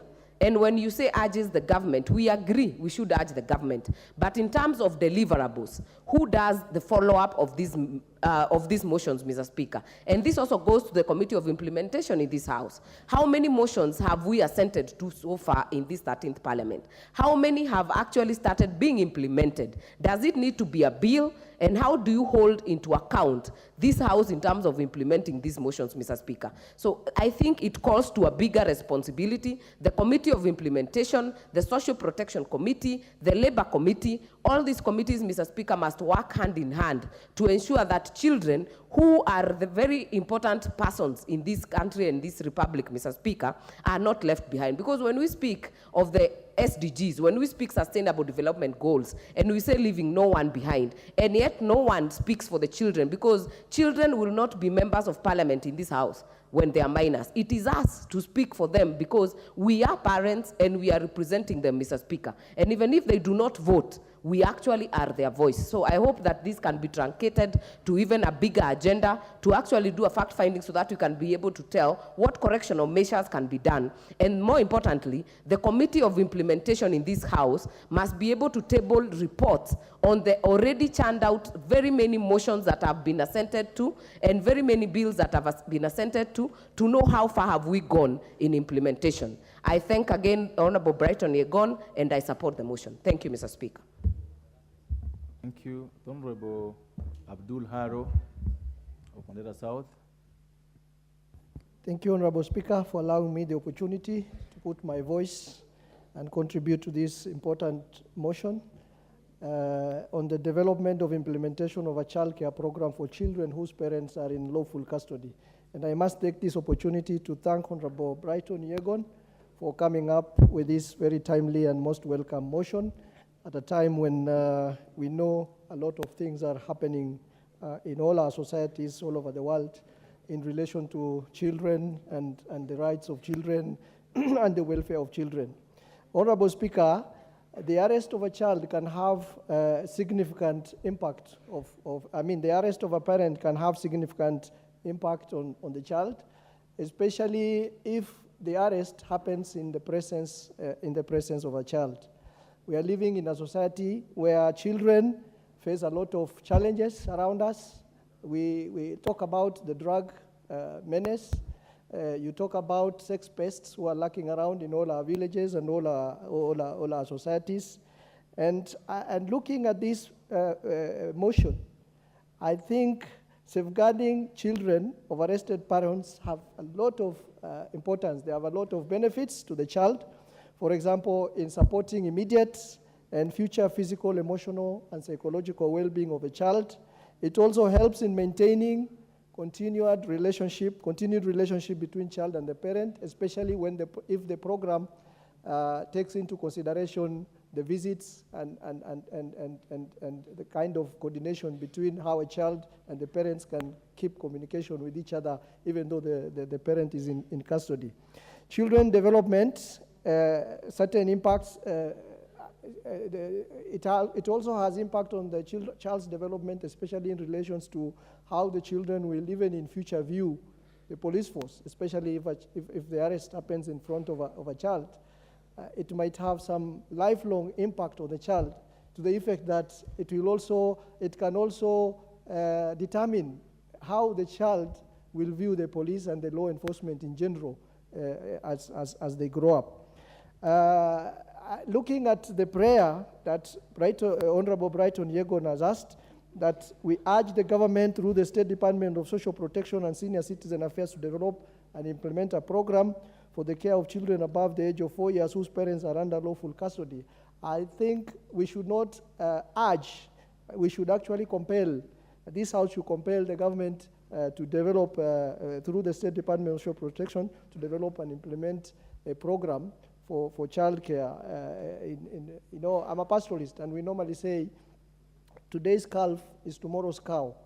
And therefore, a child today is going to be a future president of this country, is going to be a future MP, is going to be a future senator, is going to be a future CS, and therefore safeguarding the future of this child now will mean we'll have a better society as Kenyans in future. Thank you, Mr. Speaker, for the opportunity.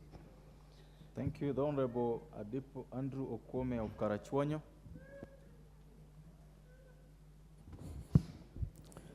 Thank you, Honorable Speaker, for giving me the opportunity to add my voice to this motion. And I want to thank Honorable Yegon for bringing it up. Mr. Speaker, the life the child goes through at the beginning of his life on this planet shapes its future. It is therefore important that the nation must care about this child. The mistakes, the offenses a parent commits, whether the parent is a father or a mother, surely should not be allowed to affect the life of this child forever. A child learns not only from the parents, but also from the community. What happens next home shapes the future of a child. A child begins to see someone within the community as his role model. If the child is sent to prison with his mother, for example, because normally it is with a mother, not a father. If the child is sent to prison, who can that child think of as his role model? Would it be one of the jailbirds in prison with his mother? Allowing the child to go through that kind of situation is a failure on the nation. It is failing everybody.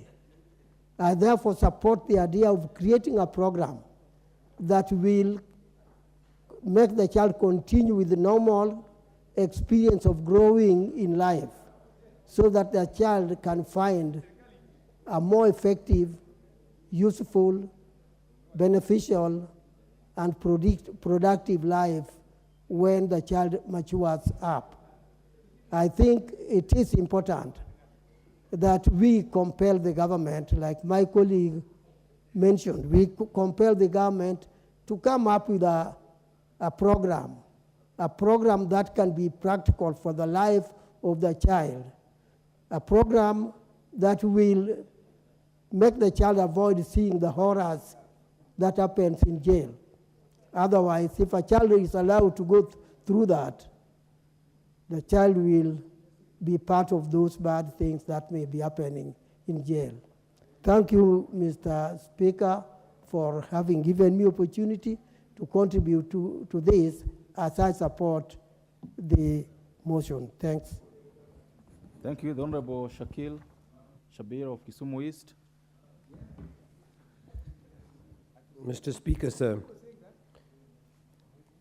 I want to strongly support the motion by my brother Honorable Brighton Yegon.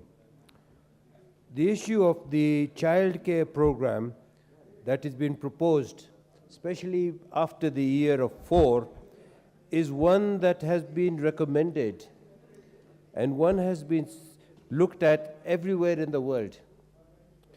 Mr. Speaker, sir, we as Kenyans are always the first people to go and sign these so-called United Nations declaration on this or United Nations declaration on that. In 2020, the United Nations rules on treatment of children, women prisoners and their children, was signed by us, never rectified, just signed. We all sign and rectify and do nothing about it. We also went to the African, there is the African Charter on Rights and Welfare. We signed there. Those are rules that they have put together, and they're very important. Children who are children of prisoners, either men or women, mother or father, suffer emotional distress and stigma. Whose parents are in prison are unable, are the highly invisible, are very invisible in prison, and invisible as far as a group, and highly, highly exposed. They're exposed to so many other things as well as vulnerable. They're exposed to sexual harassment, they're exposed to name calling. Their whole spirit is broken, Mr. Speaker, sir. The spirit of the child is already broken when they see his mother, or especially women, see their mother incarcerated. The spirit of the child is further broken when they are now being, they have the stigma they're living with. The rights of the children remain unacknowledged in our criminal system, Mr. Speaker. You are a lawyer, sir. They're not even acknowledged. They're never even looked at when the judge is looking at the sentence. It really does not bear. Sometimes even the children are not brought out, and they're immediately taken into the social children's homes, where they are further traumatized, where they are further misused. And then these are the children who will grow up with a distaste and a disgust for the system. And they are the ones who will fight us and fight the system for no other reason other than the fact that they were treated like dirt. They were treated like they are not required. You know, Mr. Speaker, sir, my investigation shows me, and I might be wrong in this, there are nearly 2,000 children currently in the Kenyan jails. 2,000. I may be wrong, but even if there's 200, that's still a lot. And I think one of the things we need to do, and I urge my colleague, that we need to have an investigation. We need to ask the committee to go and actually identify every child who is accompanying his mother, or him or her accompanying the parents in prison. We need to know whether that prison has, as a school, my constituency, I have the Kibos prison. And you know the Kibos prison school, Mr. Chair, Mr. Speaker, sir, is one of the better schools in the area. And it has never been supported heavily by the prison authorities, because they say they never have much funds. The Ministry of Education also has this stigma attached to it, because if you are a school in a prison, they don't give it much. They don't give it much thought, and they put also the teachers they put there are very mediocre. So the rights of the children, as I said, are not acknowledged in the system, and we need to have some clarity. The clarity in law and the clarity. Thank you. The Honorable Member for Samburu East, Honorable Montari.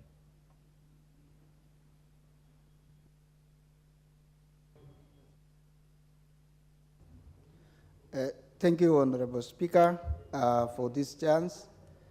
I also want to support this motion, Mr. Speaker. Mr. Speaker, when parents are put in lawful custody, the family suffers, especially the children. It will be a lot of disorientation from the children. And it is very important, Mr. Speaker, if these children are being taken care of, the needs of the family where parents are not there and their young children needs the government to come in and take care of them.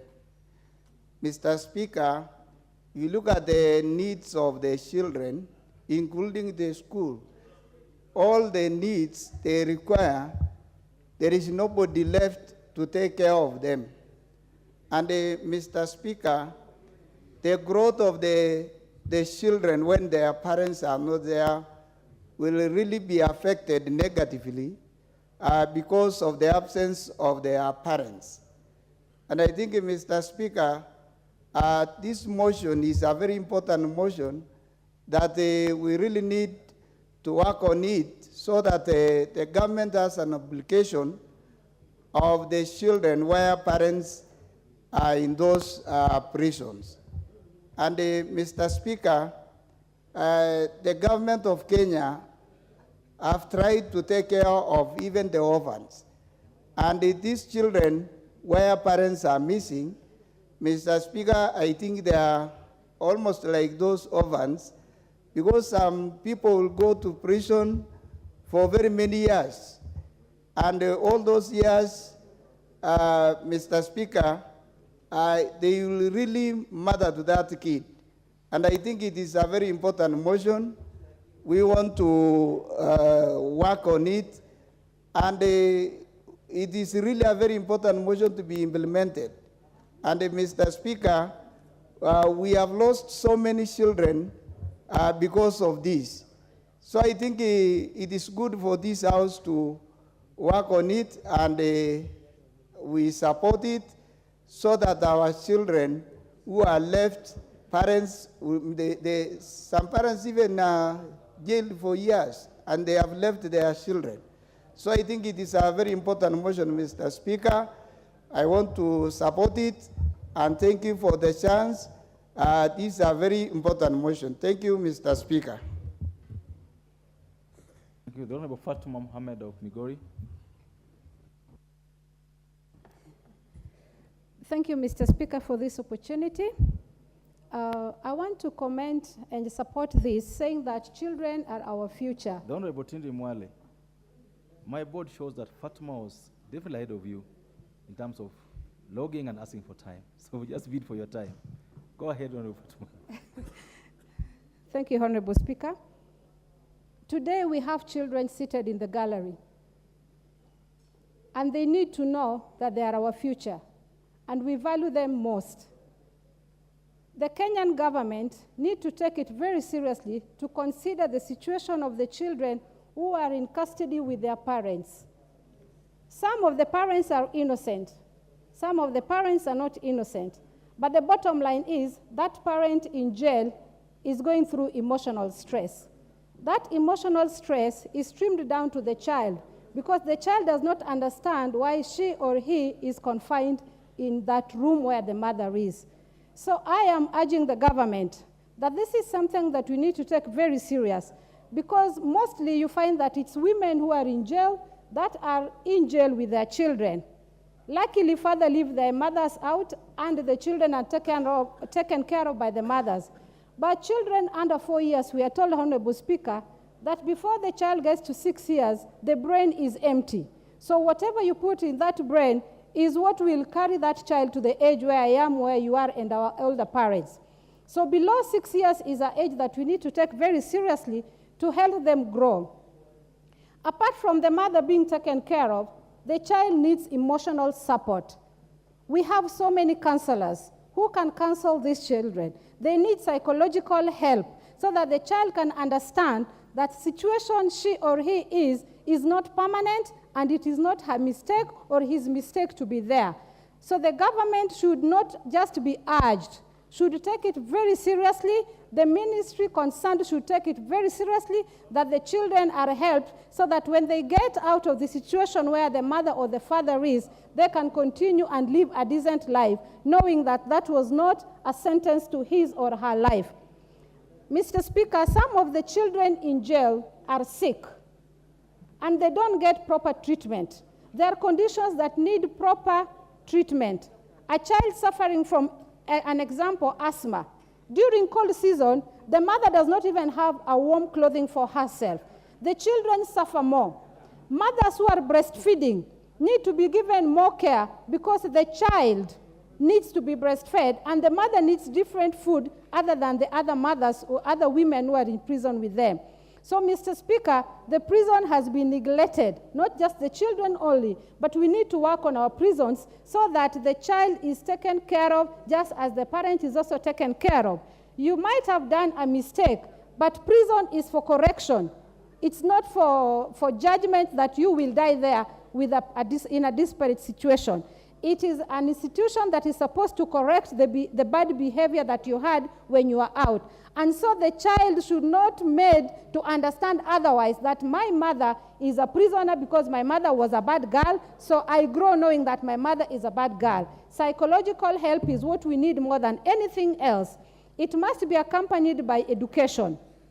The child needs to be given an opportunity to go to a proper school in the prison, so that when the child comes out, life can be normal for that child like any other children. For the children who are in prison, I am very sure they are not able to watch us, but when guardians go to visit them, please help the child know that there is God. Help the child know that this country cares for them. Help the child know that mommy is in prison, but mommy is a good girl, and when mommy comes out, God willing, mommy will change her character, and so you are not prisoned, it is mommy who is in prison. I pray that one day those children will come out, and one day one of them will be a women representative of Migori County, one will be a governor of Migori County, one will be the president of Kenya, one will be a director, one will be a CEO. Dear children, who knows other children whose mothers are in prison? Those who are above 4 years who are with you in school, please tell them they are good children and their parents are good children, but mommy did a small mistake that mommy has gone for correction, and when mommy comes out, mommy will be a good girl. Thank you, Mr. Speaker. Well said. I wish to recognize in the public gallery pupils from Mangoto Primary School, from Maragua constituency in Murang'a County, and students from Kituro High School, Baringo Central constituency, Baringo County. They are welcome to follow the proceedings of the Assembly this morning. Honorable Tindi Mwale.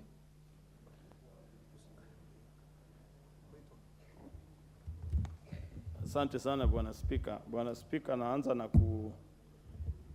kupongeza mwenzangu ambaye ni Mheshimiwa Brighton Yegon kwa kuleta mswada ambao ni wa umuhimu sana, ambao unaongea kuhusu kutengeneza mikakati ya kuangalia vile watoto ambao wazazi wamezuiliwa kizimbani watanawiri na kuishi maisha ambayo ni mema na ambayo haina ubaguzi. Bwana Spika, naanza na kusema ya kwamba kisheria mtoto anafaa apate ile ambayo tunasema ni kwa kimombo wanaita basic need, ambayo inakuwa ni mavazi, alafu pia kuna mahali pa kuishi na kuna chakula, na hii inafaa itolewe na ipeanwe na wazazi. Kwa hivyo Bwana Spika, utapata mzazi akishazuiliwa, mtoto anakosa ule ambaye atamshughulikia mambo ya mavazi, ule atamshughulikia mambo ya chakula, na ule atamshughulikia mahali ambapo ataishi. Kwa hivyo nataka kupongeza mwenzangu ambaye amesema tukuje na mikakati, miundo msingi ambayo itaangalia maslahi ya watoto ambao wazazi wamezuiliwa kizimbani kisheria, na pia tujue ya kwamba ukitaka Kenya inawiri katika miaka ambayo inakuja, lazima uzingatie miundo msingi mzuri kwa watoto ambao ndio watakuwa viongozi na wafanyikazi na walimu na hata madaktari wa kesho wa nchi yetu ya Kenya. Kwa hivyo, Bwana Spika, nataka kuunga mkono hii mswada ya mwenzangu na kusema kwamba serikali inafaa ikuje na izingatie vile watoto wa wazazi ambao wamezuiliwa wataweza kusaidiwa, kuangaliwa vile wataenda shule, kuangaliwa hata kama ni wagonjwa, tujue matibabu watapata vipi, na pia masomo na vyakula wanaenda kukula vipi. Kwa hivyo, Bwana Spika, mimi naweka uzito na kuunga mkono hii mswada ya mwenzangu ikisema kwamba watoto ambao wazazi wamezuiliwa wapewe kipaumbele. Asante sana. Thank you. Member for Undanyi. Thank you, Honorable Speaker. I stand to join my colleagues to support the motion brought into the House by Honorable Brighton Yegon to develop and implement childcare programs for children whose parents are in lawful custody. Honorable Speaker, indeed, this motion comes in timely. We, as a country, we have laws that protect the rights of children. We have laws that, speak about the rights of even women and other people who are in lawful custody. Therefore, Honorable Speaker, this House stands a chance to write or to improve the legislation, the legislative infrastructure of this country. Honorable Speaker, in this country we have all our prisons. I'm sure many of them allow children that are under 4 years to join their mothers when they're in lawful custody. And they therefore provide some minimum basic early childhood development programs that may not compare to what we have outside the prisons, but we know Kenya prisons is doing something about it. Honorable Speaker, but this motion speaks to those children that are above 4 years. And these are children that cannot join their mothers while they are in custody. Honorable Speaker, we must support this policy so that our prisons, our women who are in prison today, are able to know that even if they are serving their lawful term in prison, their children that they leave behind are able to access basic education, they're able to be protected.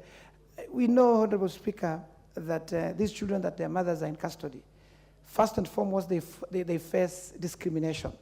They are traumatized in a manner that they are mocked by their, if they're in primary school, they're mocked by their fellow pupils in schools, that your parents are not there because they're in prison. And therefore they grow, if they're not taken care of, psychologically these kids are affected in a big way. And therefore the government has a responsibility. This parliament has a responsibility to come up with laws that will protect these children in a manner that they will grow as, to be responsible citizens. They'll grow without, being traumatized.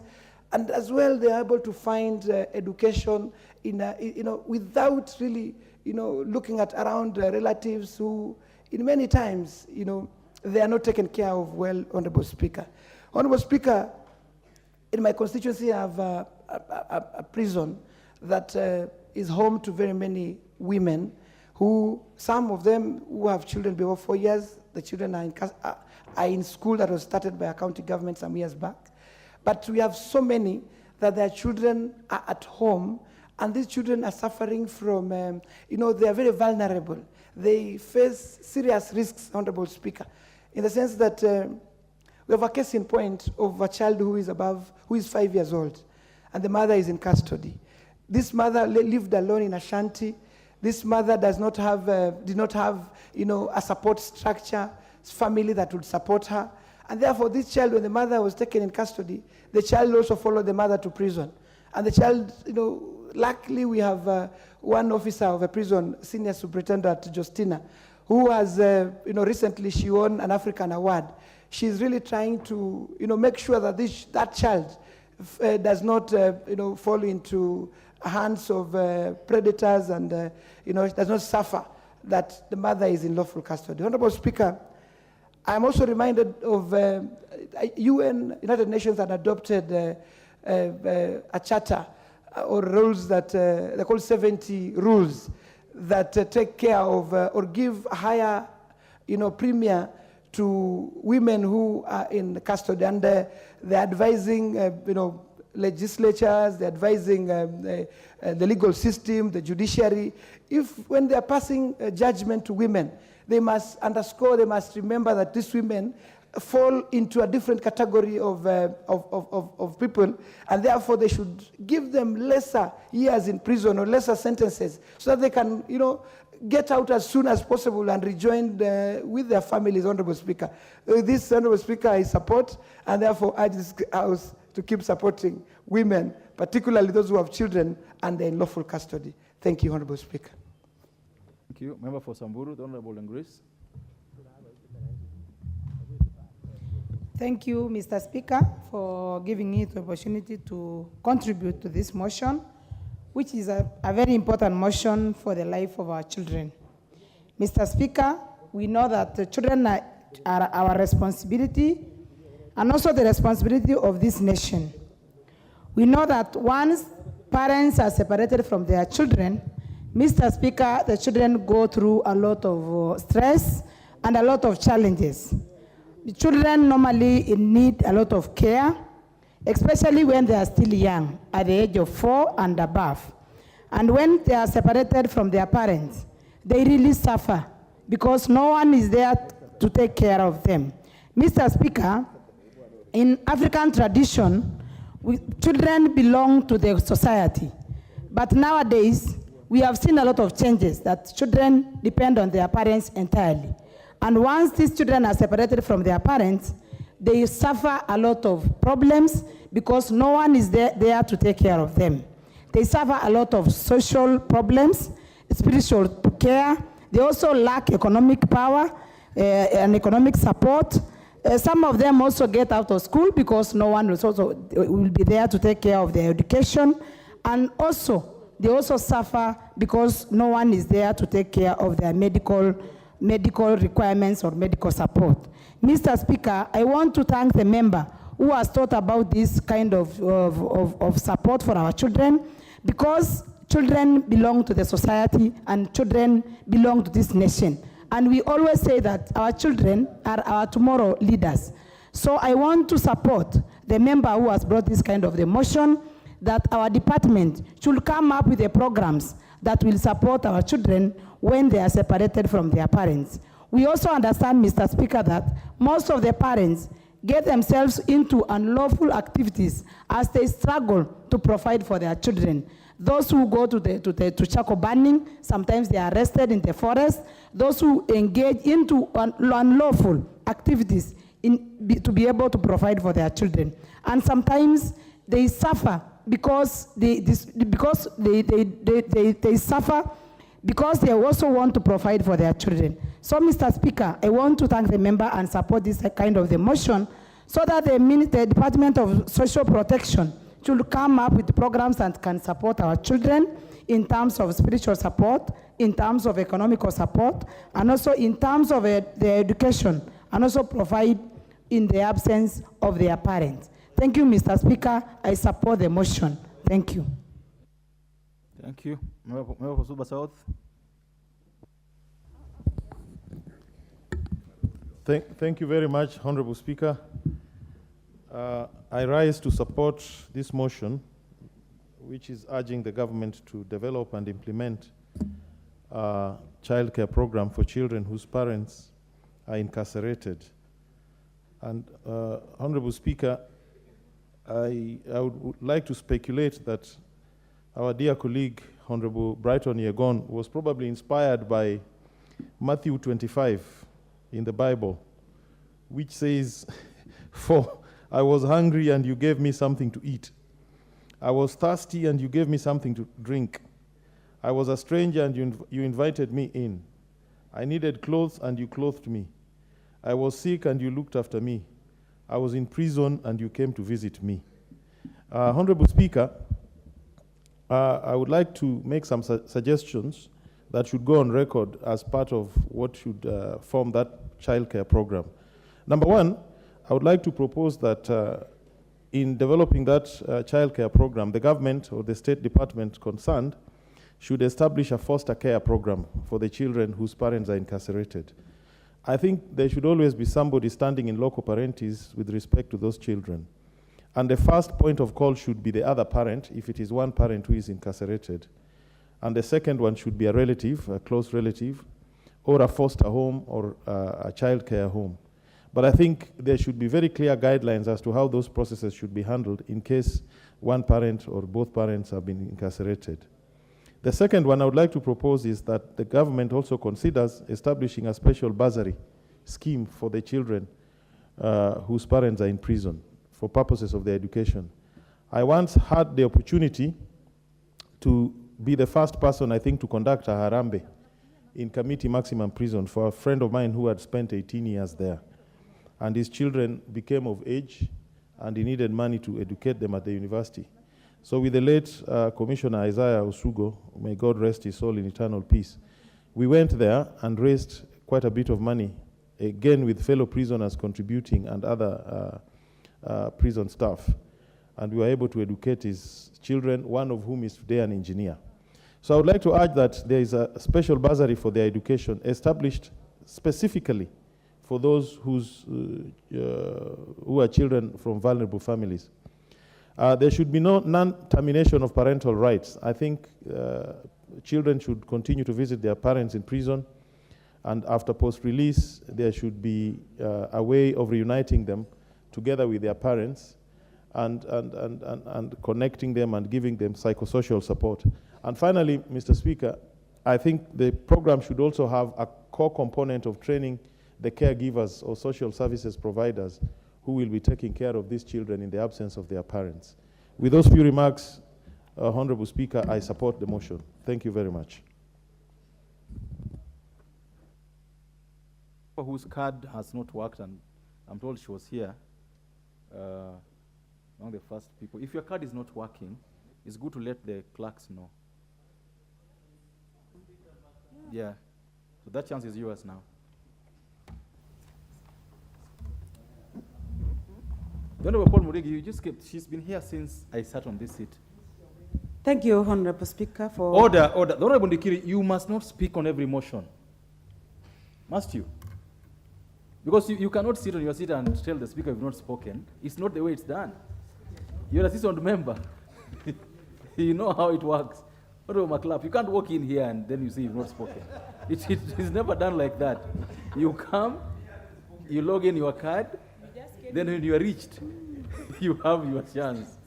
You cannot lie on your seat and then you say, I've not spoken. Go ahead, Honorable Member.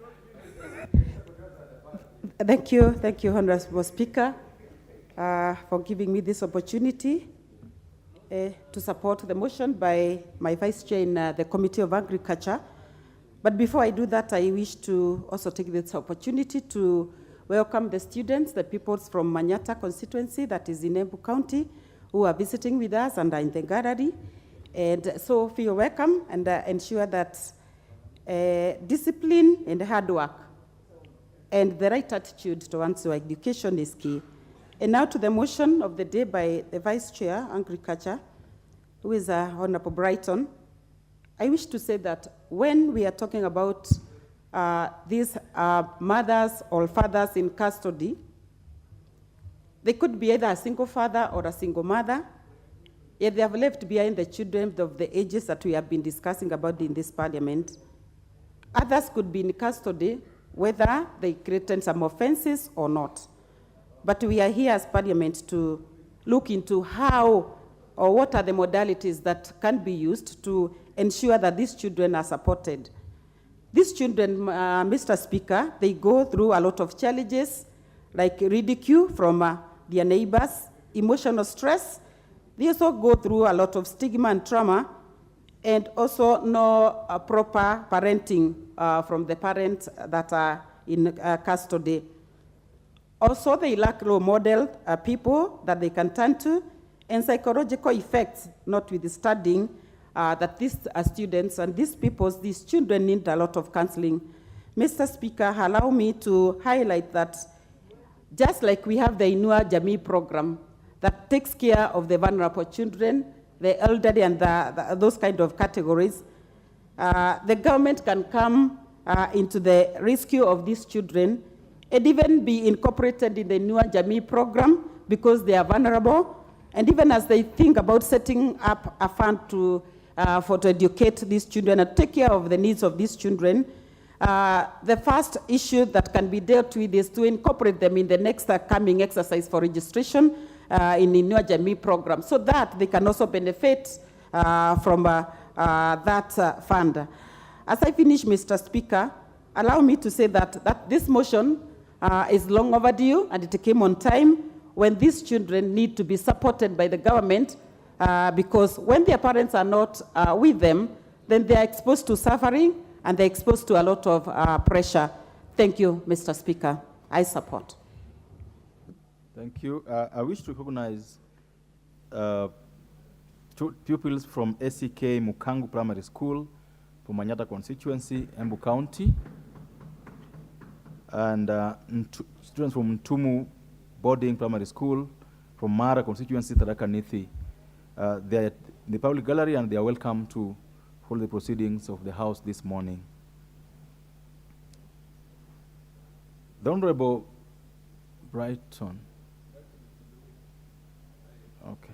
I'll give this chance then to Honorable Member for Manyata. 1 minute.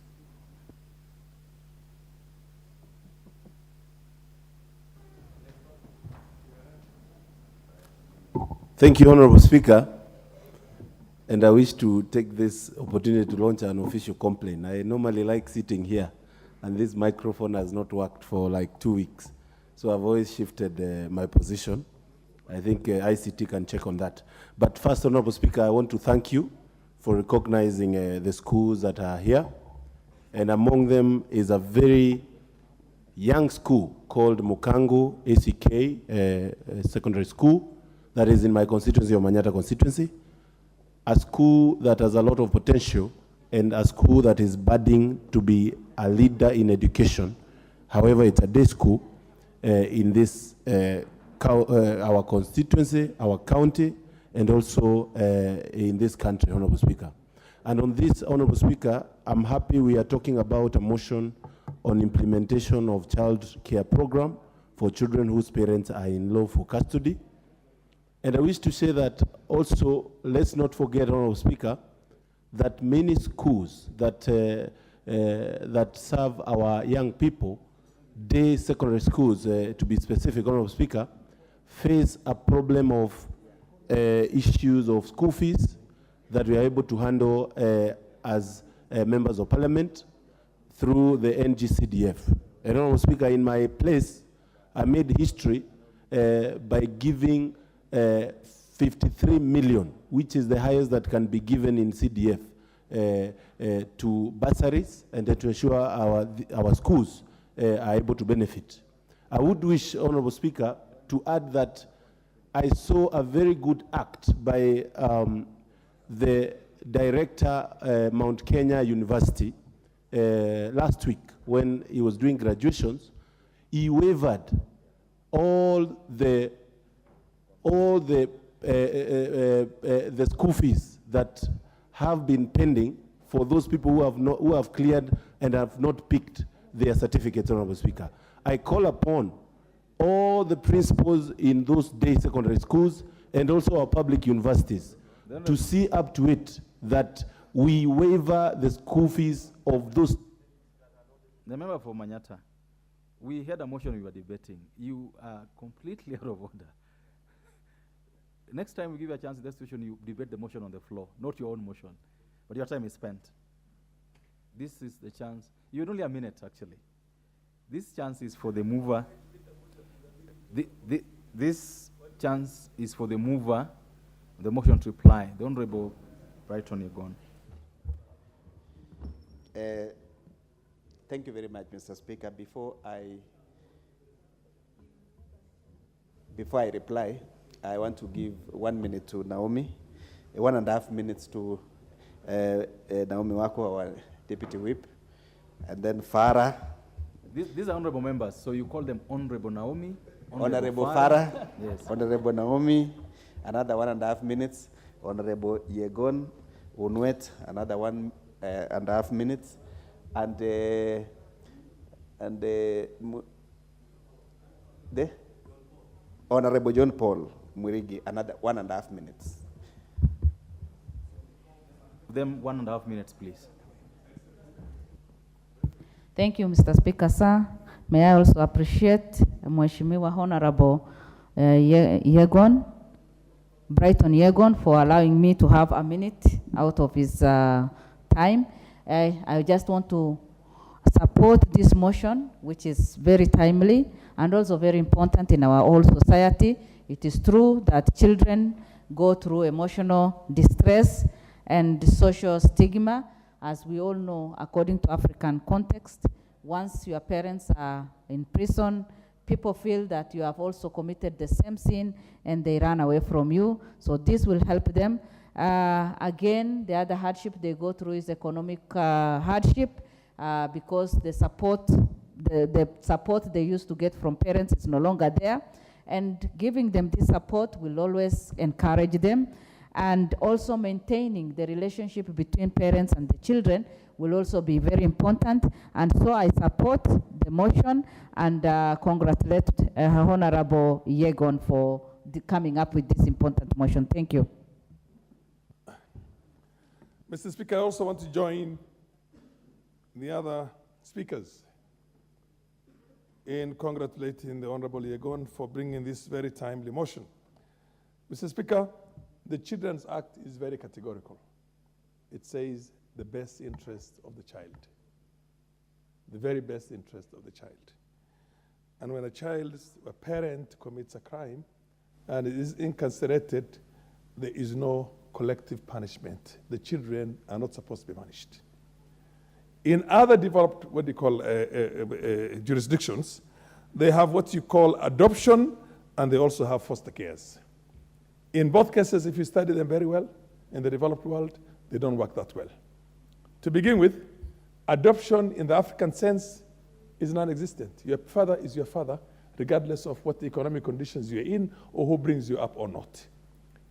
And secondly, foster cares in other parts of the world are purely commercial.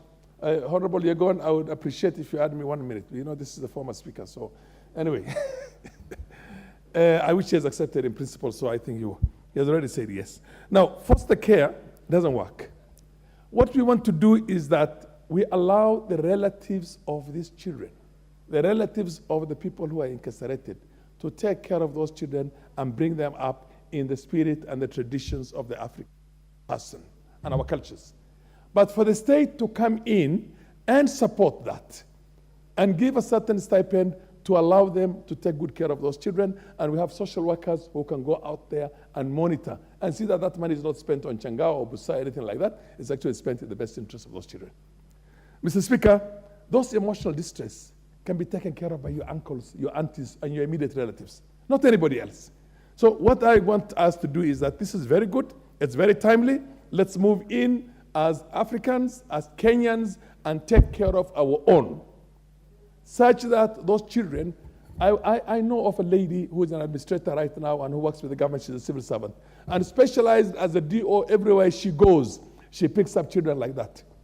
And you cannot believe the kind of results that are out there. You see engineers, you see lawyers, you see doctors who were picked up from squalor and later on ended up realizing their full potential. I urge Kenyans, all Kenyans, please take care of your relatives. I urge the government, let us have a system that takes care of our children for posterity and for the future of our nation. Thank you very much. Thank you very much, Mr. Speaker, for giving me also this opportunity to weigh in on this very important motion. Mr. Speaker, I will not take much. I want to say that also these children, we normally find in our societies, children whereby maybe a parent has killed the other parent, and then the parent is is incarcerated, and the children are just left as destitutes. And these children, Mr. Speaker, what we need the government to do is that to identify one of the family members to take care of these children by just giving them stipend to make sure that at least they are okay, they go to school, the government educate them. And we have these children whereby we need to see them also succeed like any other child for this in our societies. Mr. Speaker, I can see time has gone. I want to say that this motion is very important, and I'm going to say I support the motion, Mr. Speaker. Thank you very much.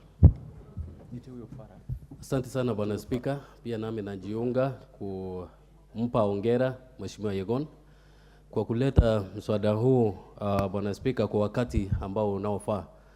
Sisi wote hapa tunajua kila mtoto wa taifa hili hako na haki, na ni haki ya kila mtoto kuwa na malezi bora, elimu na pia afya, na kumaanisha wazazi wameweza kuzuiliwa katika gereza, sio kumaanisha ya kwamba mtoto hana haki ya kupata haya yote. Kwa hivyo ni jukumu la serikali katika hii sekta ya ulinzi wa hii idara ya ulinzi wa haki za watu, Bwana Spika, kuchukulia swala hili kwa uzito sana na kuhakikisha ya kwamba watoto wameweza kupata haki zao na watoto wameweza kupata pia elimu bora, sababu kesho yake hao watoto ndio watakuwa viongozi wa taifa hili.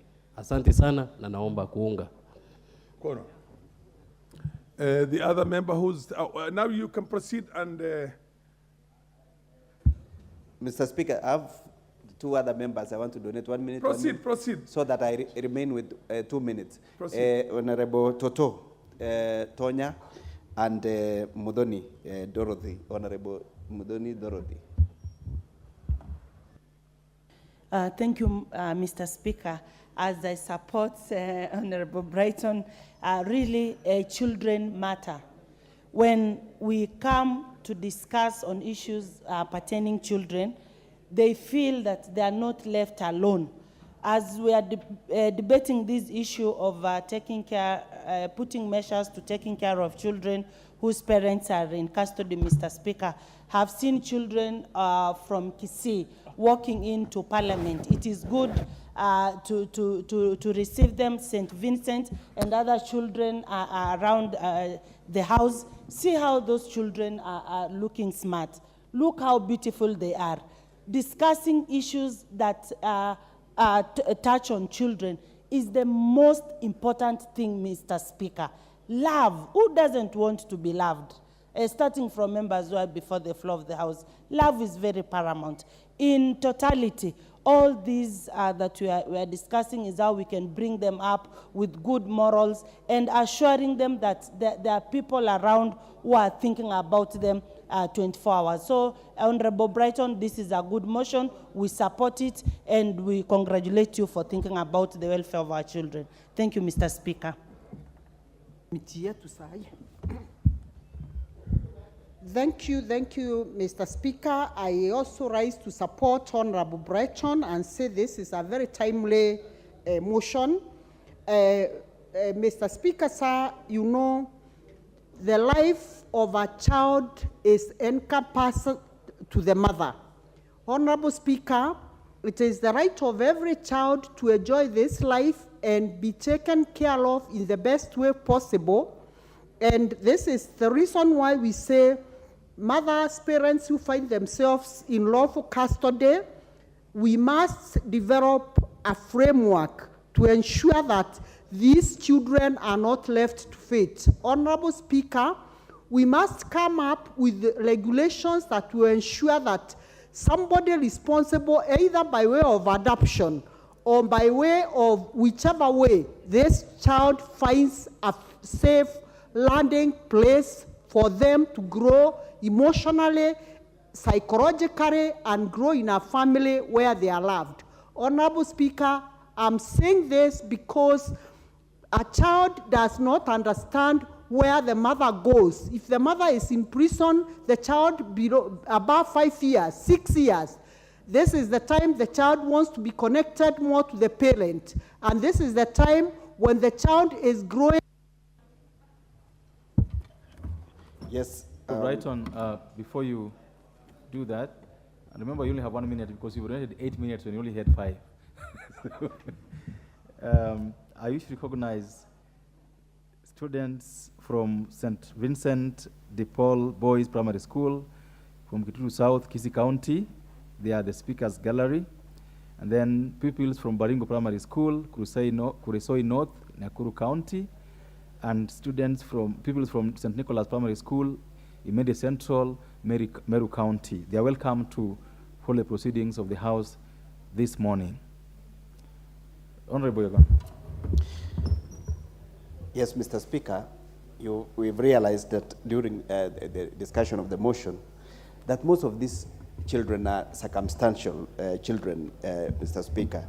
They found themselves in such situations because either the father killed the mother killed the father, or their parents have been jailed for one reason or the other, and they have found themselves in a situation where they cannot be able to continue by themselves. Mr. Speaker, we need to develop special schools for such children so that they can actually be, so that their trauma can be managed, because most of these children are psychologically traumatized, Mr. Speaker. The street children that you see in our streets as a result of this, Mr. Speaker. Mr. Speaker, I'll be coming up with the amendment to the legislation to enhance the social protection measures, and also to see to it on something that we can add to the correctional kitty. Thank you very much, Mr. Speaker.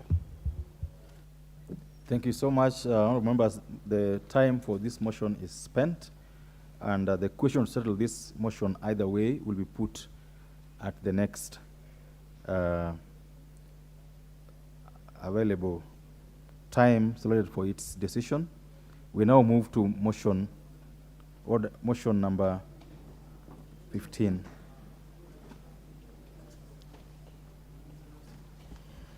Order number 15. Order number 15. Motion, National Policy on Deworming of School-Going Children. The Honorable Machua Waithaka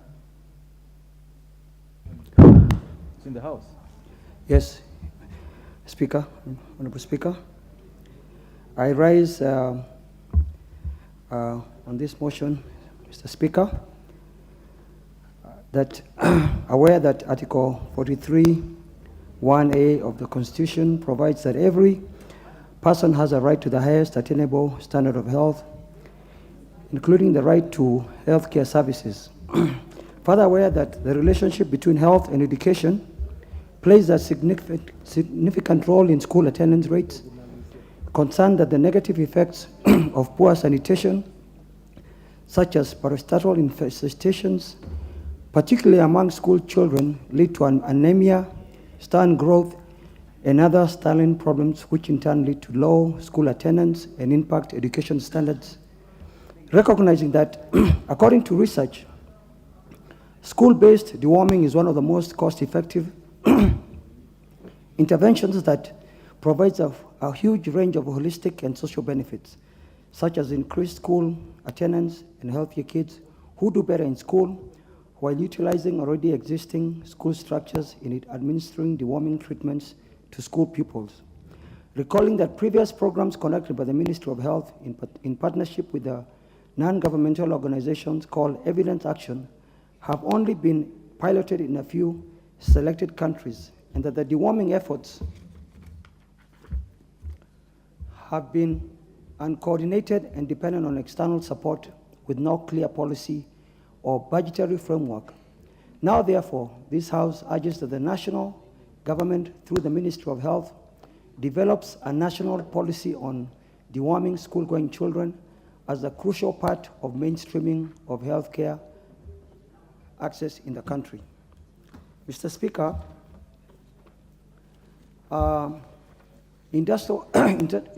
interstitial or parastatal infections is regarded as a serious health public problem and amongst the most common infections affecting human beings in the world. According to WHO, World Health Organization, worms infect more than 1/3 of the world's population. When Kenya started this program in the year 2009, only in some parts of the country, there were about 5 million children in Kenya suffering from intestinal parasitic infections. In the year 2021 alone, a total of 2.1 million children aged between the ages of 2 to 14 years was successfully dewormed by the Ministry of Health in western parts of Kenya. According to the Kenya National Bureau of Standards Economic Survey 2022, we have a total of 10.3 million students in primary school and a total of 3.7 million in secondary school. This therefore means that we have a clear policy on how to do it. We can actually deworm more numbers and therefore ensure more children have access to affordable health care. Honorable Speaker, Article 43 of our Constitution guarantees the right to the highest attainable standard of health, which is a state of complete physical, mental, social, and emotional well-being, and not merely being without disease.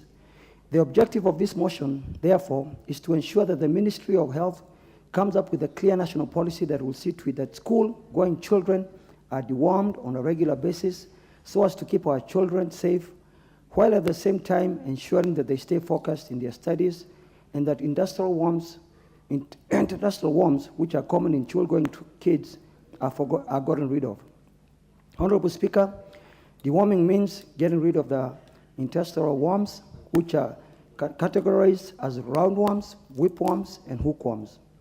These intestinal worms in children causes many problems such as anemia, stunt growth, impaired cognitive development, poor short memory, and all these lead to low school attendance. And according to WHO, the World Health Organization, it has been proven that deworming increases school attendance by at least 7.5%. Honorable Speaker, regular deworming program will therefore reduce absenteeism in our schools. It will also reduce class repetition, and above all, will increase test scores and other learning outcomes. In a ripple effect, this will keep our children focused in school. Deworming treatment will therefore improve not only the health and concentration in school for children, but it can also set them up for a very bright future. Honorable Speaker, we cannot develop as a country without well-educated human resource. Quality education is one of the 17 sustainable development goals that were developed by the United Nations in 2015 to act as a blueprint through which the world will become a better place. It is therefore important to put in place measures that will keep our children in school. Honorable Speaker, deworming is one of those measures. Education is the fulcrum of all other sectors. It is impossible to achieve our agenda as a country if we do not remove educational barriers that we are currently facing, such as intestinal parasitic infections. Honorable Speaker, it should be remembered that last year, during our first session, the House approved the development of a school feeding policy, a motion that was introduced by Honorable Ileshi Muhanda. Should the Ministry of Education implement it, it means that students in all our schools will be able to have a meal in school. While we appreciate it, it's important also to ensure that our students are dewormed regularly to ensure that they're in good shape and in good health. Mr. Speaker, while in KICC yesterday in Nyeri, the President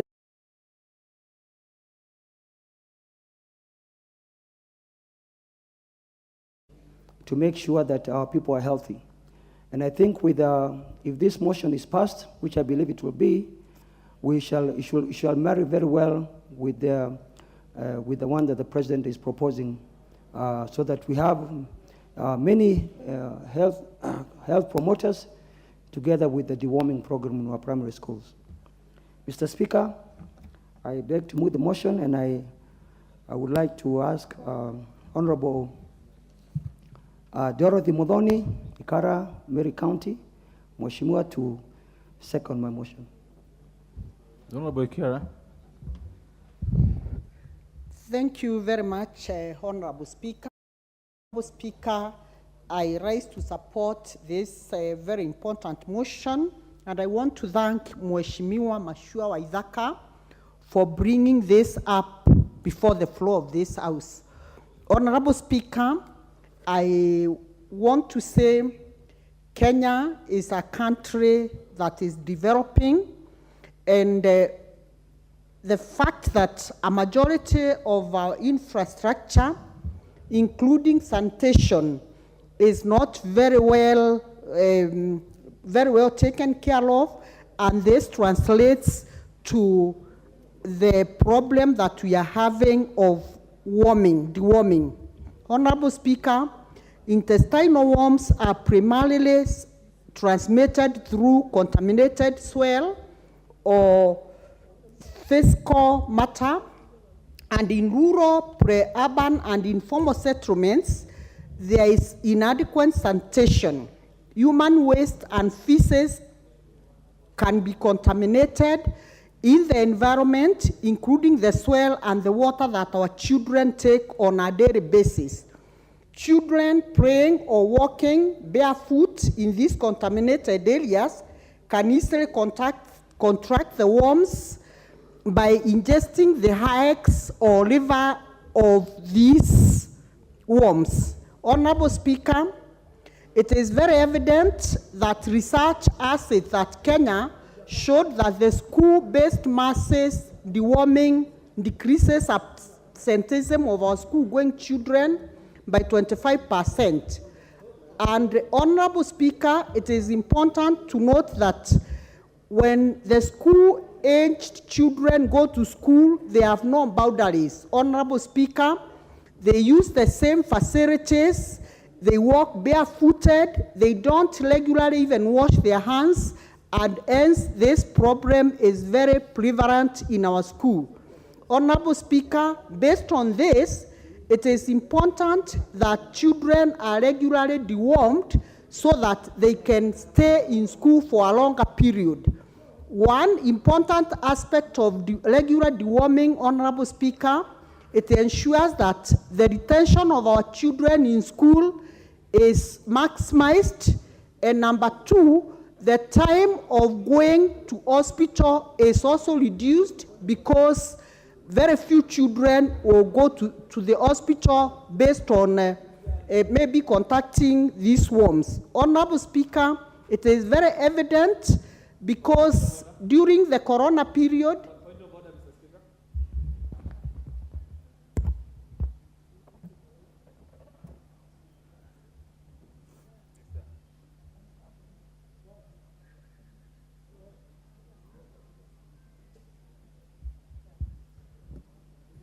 Points of order are asked for using a very simple process. You press intervention, then I'll see you. I can't see you. What's out of order? Thank you, Mr. Speaker, for being gracious. I think the machine is not working. Mr. Speaker, the Speaker's rules provide for the manner in which a member should dress while in these chambers. Mr. Speaker, the member for Mogotio just walked in very casually, Mr. Speaker, dressed in a manner that is not decent, that does not represent the manner in which honorable members. And because, Mr. Speaker, I am sure you don't have eyes, I want to bring to your attention that the member for Mogotio is inappropriately dressed, Mr. Speaker. Mr. Speaker, I seek your kind indulgence because, Mr. Speaker, this is not the precedence of members elected in this particular house. Thank you, Mr. Speaker. Where is the member from Mogotio?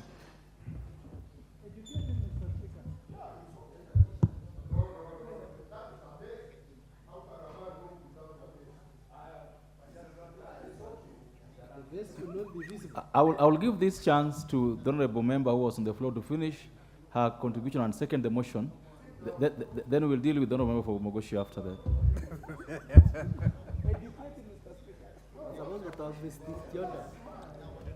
Thank you, Honorable Speaker, for your protection.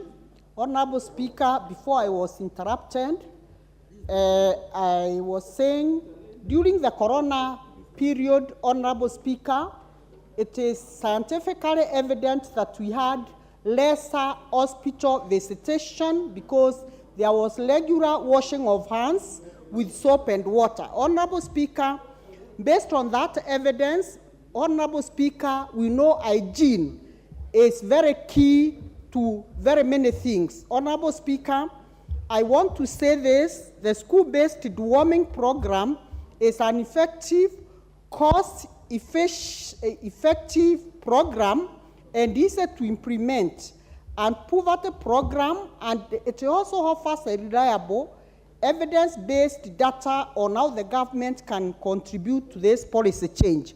Honorable Speaker, the national policy on deworming of school-going children will ensure that the stakeholders undertake detailed planning to support a successful rollout of the deworming campaign and maximize the number of children dewormed on a yearly basis, and provide all the relevant stakeholders at every level, at the district level, at the sectoral level, and at the cluster level, to ensure there is clear guidance on their laws and responsibility when this exercise is being undertaken. Honorable Speaker, it's important to note that if there is a national framework on this program and the implementing partners are involved well and resources are availed, Honorable Speaker, then this program will be very regular and will ensure that the school-going children are retained in school. Honorable Speaker, I want to underscore the fact that this particular program, because there is a program which is run in school even today on deworming, but because it's not regular, we don't maximize or attain the level which it can achieve the intended results. Honorable Speaker, I want to support this motion and say it is very timely and it is the very high time that this House supports this important motion so that a proper deworming program is put in place in our schools. Thank you, Honorable Speaker, and I second. Thank you so much. Before I propose the motion for debate, the member from Mogosio, sometime in March this year, the Speaker made a communication regarding the dress code, and I would just like to read for you part of what the Speaker communicated.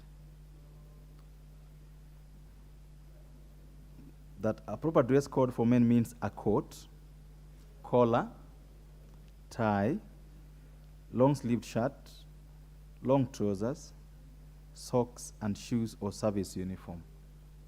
From where I'm seated, I can clearly see that you are very well dressed indeed. However, your smart dressing does not meet the rules and the Speaker's communication. Because from where I sit, I can actually see your vest at the neck.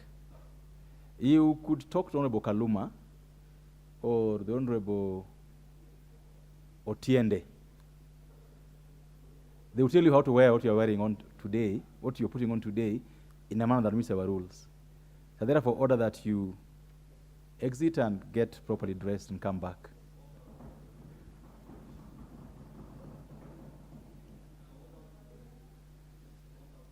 Member Mogosio, I want to proceed with the business of the House.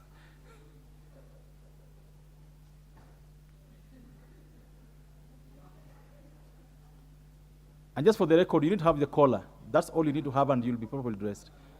Member from Mogosio, there are so many tailors down Embassy House, around the area, where you could see and then you come back. Order, member for Mogosio.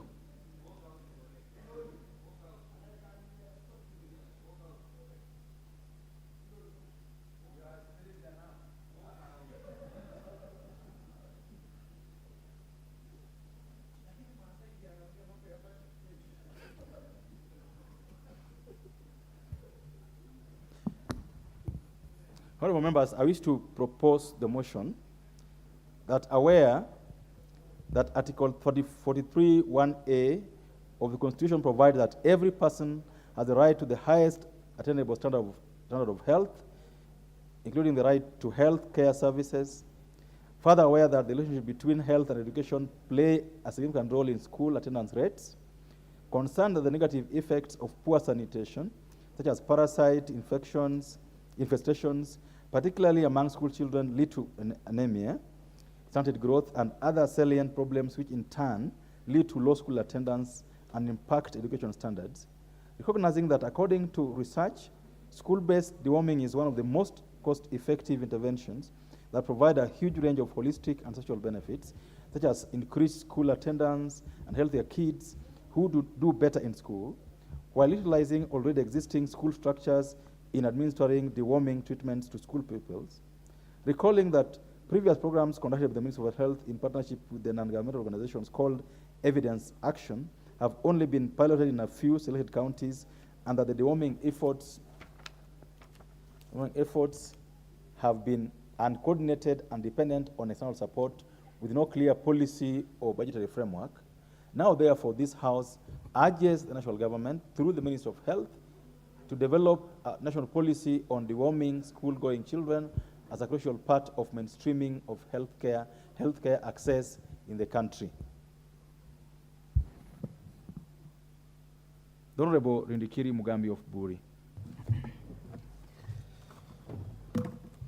Thank you, Mr. Speaker. I like to support this motion. And after I say, Mr. Speaker, the health condition of our children, particularly those in the rural areas and in the slums, need to be taken care of. Mr. Speaker, worms that enter our bodies enter through many different ways. One, through the food that we eat. Two, through playing on contaminated conditions, both in school and outside the schools. The other worms also that come to our bodies through the skin, etc., etc. Mr. Speaker, this is a very important motion because it seeks for intervention and deliberate intervention from the government through the Ministry of Health. It's true, we have had in the past uncoordinated programs, and therefore this motion is coming the right time that we need to have a deliberate policy that is going to address this issue of deworming. And Mr. Speaker, deworming is not only among our school-going children, it's also for even people like us. Even me, Mr. Speaker, I went for a deworming program a month ago. So deworming is a serious medical condition among our population, which for a long time has not been focused. We have had various other focus like tuberculosis, like smallpox, chickenpox, etc. But this has been neglected. And therefore, Mr. Speaker, say that when we have this policy in place, it's going to address the issue of the health workers, the medical supply itself, and the equal distribution. We should also involve other sectors of the economy, because we have to know the kind of food that is supplied to our schools. Some of this food is not very safe, and it carries some of these diseases, including the worms. Mr. Speaker, the policy that is going to be put in place should address the issue of sanitation in the schools. Mr. Speaker, you find some of our children go to deplorable washrooms that are not conducive to a school environment. And water is also in short supply, and even that water, Mr. Speaker, nobody has checked the quality of that water. Mr. Speaker, the way the food in schools and even in our homes is prepared falls below the standards, hence calling the ones find opportunity to get into the food, the water, and the hands of our children. Mr. Speaker, It is the high time the government comes up with this policy, and I want to thank the government because now we are joining, the national government is joining the county government in providing services closer to the people. The Kenya Kwanza government, Mr. Speaker, has agreed now in every 100 people in the constituency will have a health supply officer attached. These are the will be carrying out these examinations and is trying to find out the condition of our population. And we believe the government will eradicate a lot of medical conditions, a lot of health conditions that are affecting our population. Mr. Speaker, I'm aware there is a bill that is coming up to Parliament that is going to bring the food safety and feeding safety authority, and that one of its conditions is the kind of quality that people eat, particular children. Mr. Speaker, I want to thank my friend Machua for bringing up this motion, and I urge my fellow members, please let's support this because it directly affects those children you are seeing in the gallery. We need to take care of those.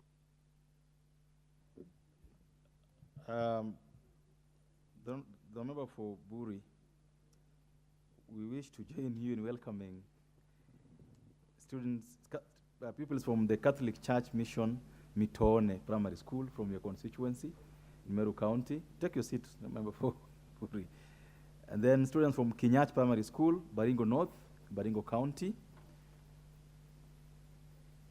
Students, pupils from Father Martin Boyle Primary School, Tinderet, in Nandi County. And students from Butio High School, Chepalungu, Bomet County. We welcome them to the House this afternoon to follow the proceedings and request the next speakers to join me in welcoming the students to follow our proceedings. The members speaking next would be the Honorable Mohammed Ado of Wajir South.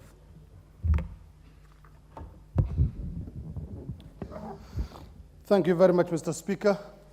I rise to support the motion by Honorable Machua Waidaka. It is a very smart one, really timely, and deals with a problem that's afflicting many societies across this country, if not the entire country. Deworming for children is not just an intelligent, smart move, but linking it to education institutions is a way more smarter idea because of the benefits of large-scale deworming. And it could actually be the magic bullet we've been looking for to obtain a healthier society. Many other times when children who go to schools bring back some of these nasty worms back with them and pass it on to their parents, siblings, and the rest of the community they live with. And that's why, Mr. Speaker, I really believe that this is a great idea, and if put into motion, could result in healthier children, healthier societies, because worms cause a number of nasty ailments like stunting in children, as well as many other problems that would afflict children and also actually create problems for them in learning and getting to have proper education because of, and also it also means that it means more wages for the millions of casual laborers who might have contracted them from their children. And that's why we believe, and actually there is research that supports the massive mass deworming for children is actually working in many places, and that's why I am in support of this motion, Mr. Speaker. Thank you very much. Thank you. The Honorable Naomi Wako of Masabit.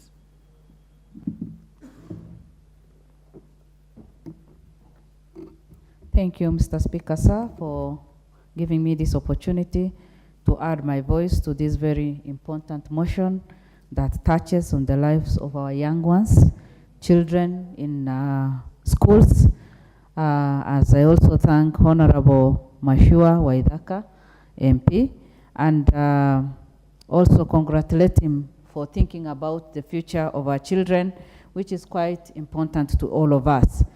Mr. Speaker, our children who are already at the gallery will see that we are also concerned about their future, and even our own children who go to schools, and for those who have advanced in age, their grandchildren. Mr. Speaker, we know very well the effect of threadworms in school kids that spread so easily. This is very common in every school, and even when children get some cold, you know, it spreads so fast and quickly from the schools to the homes, and it affects the entire family. And that has been there for the many years.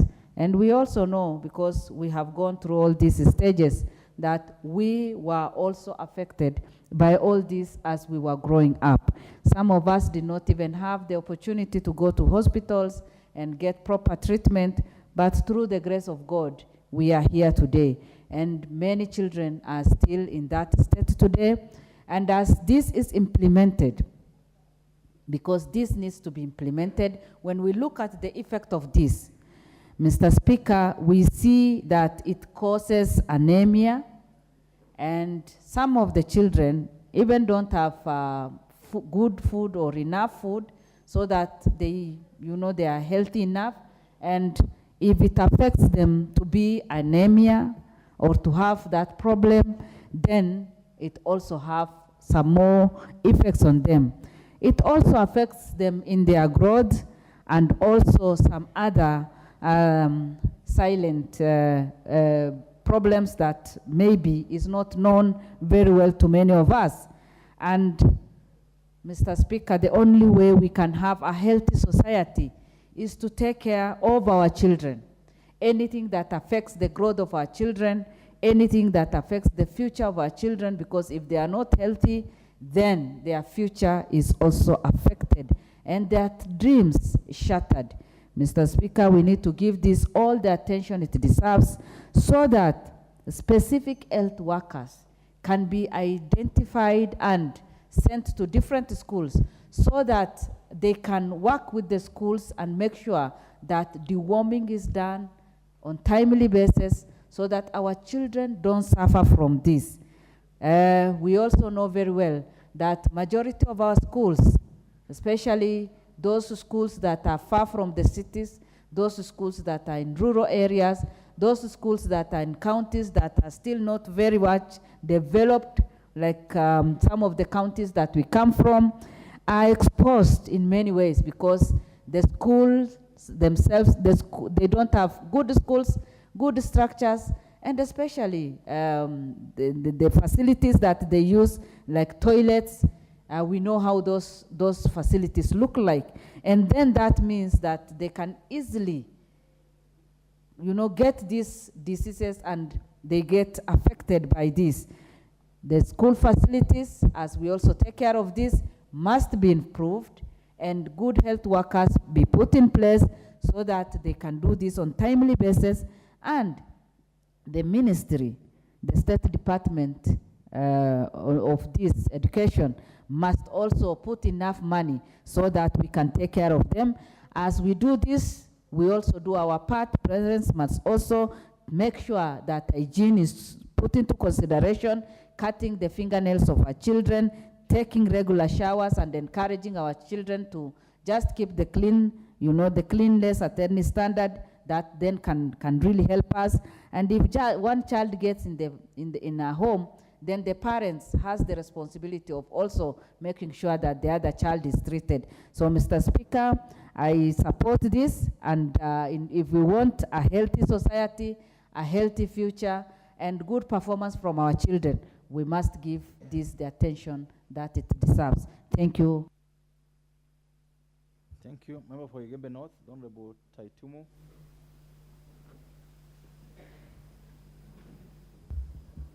Thank you, Mr. Speaker. rise to support this motion, very important motion on deworming of school children. Mr. Speaker, worms are a common problem in our country, not only to school-going children, but also to grown-ups. Deworming, therefore, is important overall for the well-being of people. Deworming boosts children's immunity, help control infections, and also increase nutritional uptake. Worms being a common problem, and also being parasites to do feed on one's body, making it very weak, lethargic, and frail, hence affecting the well-being of our children. Mr. Speaker, Kenya is very keen on making sure that all school-going children remain in school in order to acquire their literacy and also complete their school up to class 8 and other levels. In so doing, therefore, it is important to make sure that all school-going children are given the necessary medical attention to boost the retentivity of what they really acquire in school. It helps them to be attentive. It helps to control absenteeism in our schools, and also helps the status of well-being of our children. It is also important because this one boosts the employment. Those people who will be employed to make sure that all the school-going children are attended, I believe, Mr. Speaker, they will get employed and also earn their living through that kind of undertaking. This will also control absenteeism, increase retentivity in school, and make sure that those from vulnerable families are equally going to access education like the ones from maybe families that are capable to make sure that their children are in school. And this one being a very important program, I really support that the government of Kenya make sure that the school-going kids are really dewormed periodically so as to make sure that we control diseases in this country. Thank you, Mr. Speaker. Join me in welcoming the students of Mbauini Secondary School from Lari constituency in Kiambu County. They are welcome to follow our proceedings this afternoon. They are member for Mombasa, Honorable Zamzam Chimba.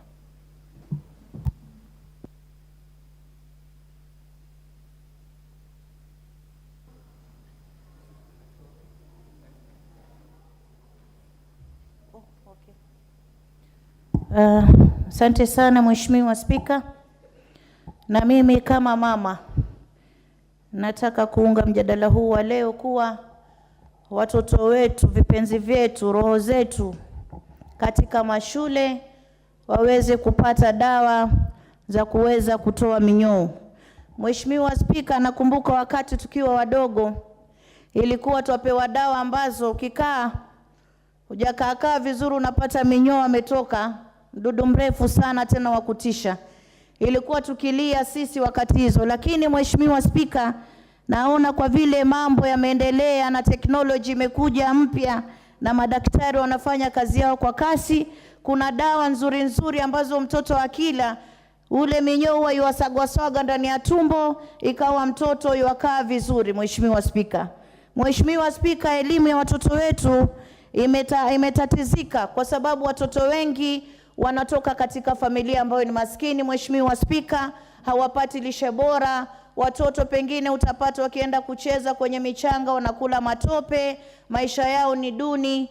Na Mheshimiwa Spika, hata wazazi wao wanashindwa hata ile senti ya kuweza kuwanunulia dawa za minyoo. Mheshimiwa Spika, manake katika wale ambao wanaishi katika maisha ya umaskini, maisha uchochole, mama anashindwa nitanunua chakula ama nitaweza kununua dawa ya minyoo. Unapata vitoto vinakuja shuleni vimefura vitumbo, kitoto kinatoka mashilingi kwa uso, kitoto kinajikuna kinatatizika kusoma. Mheshimiwa Spika, mtoto kama yule hawezi kufanya masomo yake yakatokea masomo mazuri, Mheshimiwa Spika.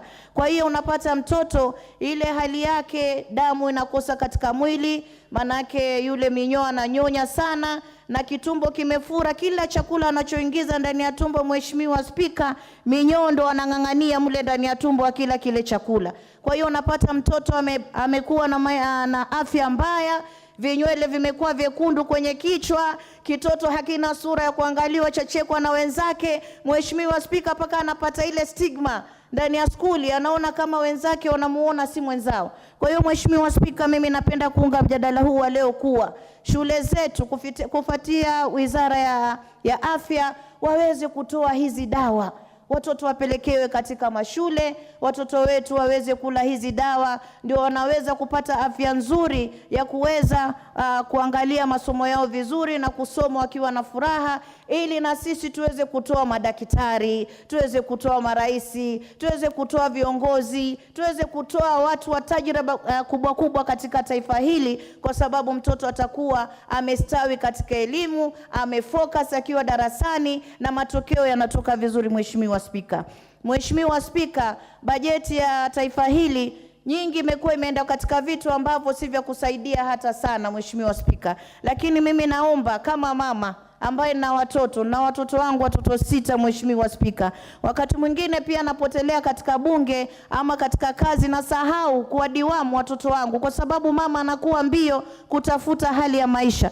Lakini hawa watoto wakienda shule, iwe ni shule ya private, iwe ni shule ambayo ni ya serikali, mimi naomba hawa watoto wote wachukuliwe level 1, waweze kupewa hizi dawa ziingie katika shule zote. Manake anaenda skuli atapata mwenzake ana hayo maradhi yanamwambukiza, na yeye akija anaambukiza wenzake. Kwa hiyo inakuwa ni kitu ambayo inaendelea katika jamii. Mheshimiwa Spika, Mheshimiwa Spika, kama mama nikiona wanangu watoto wanang'ara, wanasoma kwa bidii, hiyo ndo furaha yangu. Watoto wasiwe na minyoo katika shule, Mheshimiwa Spika, ili taifa hili liwe taifa la kunawiri kuanzia kwa watoto wetu mpaka sisi wenyewe, Mheshimiwa Spika. Kwa hiyo kama mama Mombasa County napigia pondo mjadala huu wa leo.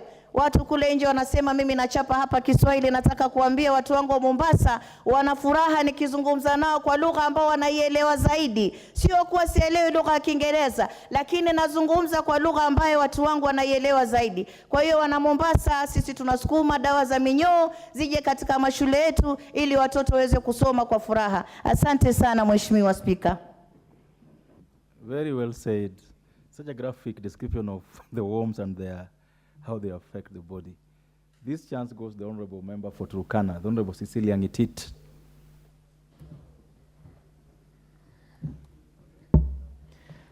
Thank you, Honorable Speaker, for giving me this chance to contribute on this motion. Secondly, I would like to thank the Honorable Member, the mover of this motion, for bringing this motion in such a timely manner. Honorable Speaker, this is a motion that should be supported by all mothers in this house, and even the fathers, of course, because a child is a product of the two. Honorable Speaker, the member who moved this motion must have had an encounter with the Holy Spirit of God, because some of us who come from the north, Honorable Speaker, knowing that we have other problems like poor feeding, lack of water, and these other diseases, Honorable Speaker, we become so vulnerable.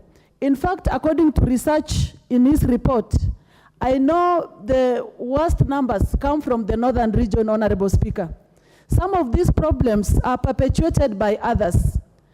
Issues like lack of water, Honorable Speaker, because mostly issues of worms go around with hygiene, Honorable Speaker. And hygiene without water is nothing. But in regions like ours, Honorable Speaker, where there is no water, so it becomes a riddle when you tell people to maintain hygiene because there is no water, Honorable Speaker. Then secondly, the detergents. You know, washing your hands without a detergent is just like inciting the germs or even the worms for that matter, Honorable Speaker. Now, in the North, Honorable Speaker, cases of malnutrition mostly are caused by worms in manifestation, Honorable Speaker. And anemic cases, impaired development, poor school performance, and all these evils that come along with worms, Honorable Speaker, are manifested in peoples coming from the northern region of Kenya, Honorable Speaker. And all this is pointed towards lack of water, because most of our schools, Honorable Speaker, don't have water. Then looking at the treatment suggested by the Honorable Member, Honorable Speaker, there is need to start deworming programs. I think as a mother, I've been deworming my children like after every 3 months. After every 3 months, you're supposed to deworm children. And of course, as Honorable Speaker, Honorable Member for Mombasa said, because of our busy schedules, we forget our duties as mothers, Honorable Speaker. So deworming programs should be started in schools, Honorable Speaker, like in every 3 months. And even looking at it, medications for deworming are very cheap, Honorable Speaker, for this government to afford and to be biased to the regions that are really affected.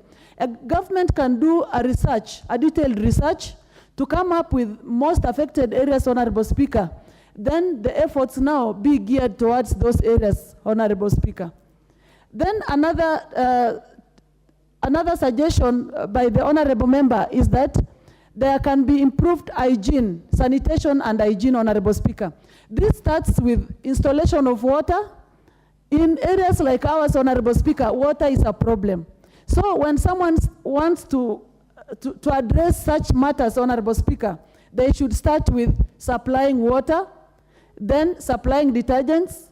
By so doing, we will achieve the hygiene part and sanitation of addressing the worm menace, Honorable Speaker. Then the health education. I think this now includes having barasas, public gatherings, where our parents are told how to go about it, how to cut the nails of their children, how to wash hands before eating, and all that.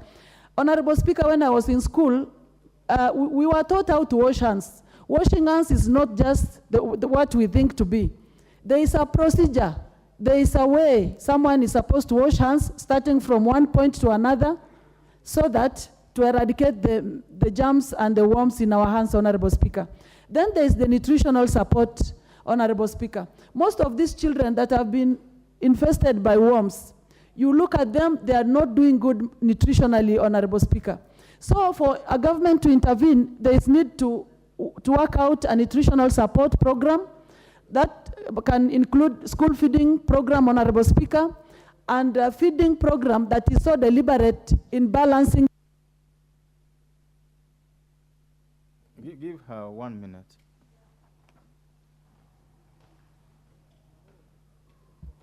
Thank you, Honorable Speaker, for the 1 extra minute. Honorable Speaker, I was concluding. The last point is about nutrition.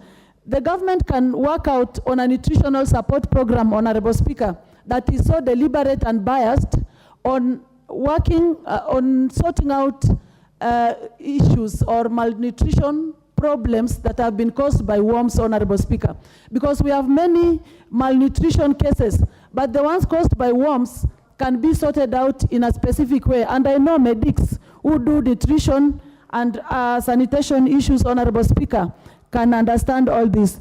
With those few remarks, Honorable Speaker, I want to again thank the Honorable Member. It's like he had the northern region in mind when bringing this motion. Thank you, Honorable Speaker. Thank you, members. Again, join me in welcoming the students from Githure Primary School, Gichungu constituency in Kirinyaga County, and pupils from Kiamanyeki Primary School, from Mwea constituency, Kirinyaga County. They are welcome to follow our proceedings this afternoon. The member for Samburu, the Honorable Pauline Langurus. Thank you, Mr. Speaker, for giving me this chance to put my voice on this important motion that takes care of our children. Mr. Speaker, Children are most vulnerable to worms infestation because their immunity is developing or is yet to develop. Untreated worm infestation prevent our children from their healthy growth. Mr. Speaker, worm infestation has caused poor nutrition among our children. It has also reduced the capacity of our children to concentrate and learn. Because if they are sick or if they have been infected by the worm infestation, most of the times they lose school and they stay at home or they go to hospital to seek for treatment. Why are we saying it is important to deworm school-going children? Mr. Speaker, this deworming in schools help to increase the little ones' nutrition uptake and manage infections like anemia, which is a very serious disease that has affected children who have been affected by worm infestation. It also helps in reducing worm infection that occurs in the community. We know that once the worm infections affect one child, it is easily transmitted to many other children in the community and even to the parents. And as one of my colleagues has said, we come from different regions in this country. There are regions that children suffer because of the lack of nutrition. They also suffer because of poor sanitation, and they also suffer because of poor or lack of water to take care of their hygiene. Therefore, these conditions mostly predisposes our children to worm infestation. It is also important to deworm our children because it lowers the chances of hospitalization and admission of our children to hospitals. Because once they are infected, most of them lose school to go to seek for treatment. And we have also been told here that some of the parents cannot even afford to buy the dewormers, leave alone the hospitalization of their children. Therefore, this kind of program that is suggested by this member, who is the mover of this motion, is a very important program for our children. Because we have seen most of them suffering and most of them missing schools because of the parasitic infection of the worms. We have also seen that there are a lot of signs. If you go to visit them in school, because normally when we get time, we go around our schools to visit our children. And you see a lot of signs of worm infestation. And sometimes, maybe they don't know, and even the teachers might not know, because we see a lot of them with sores and painful tummies. Some of them have lost weight. Some of them are irritable, or they get a lot of irritability. Some of them will tell you that they experience a lot of nausea. Some of them will also even tell you that they have seen blood in their stools. And some of them, they will present with very poor health or poor immunity. Therefore, this kind of program will help most of our children to improve their health and also help in the retention of our children in school. The studies have also shown that once this program has been rolled out in schools, it will help in reducing absenteeism by like 25%. So if we introduce this kind of program in our schools, we will have a lot of children retained in school. Therefore, they will concentrate in learning.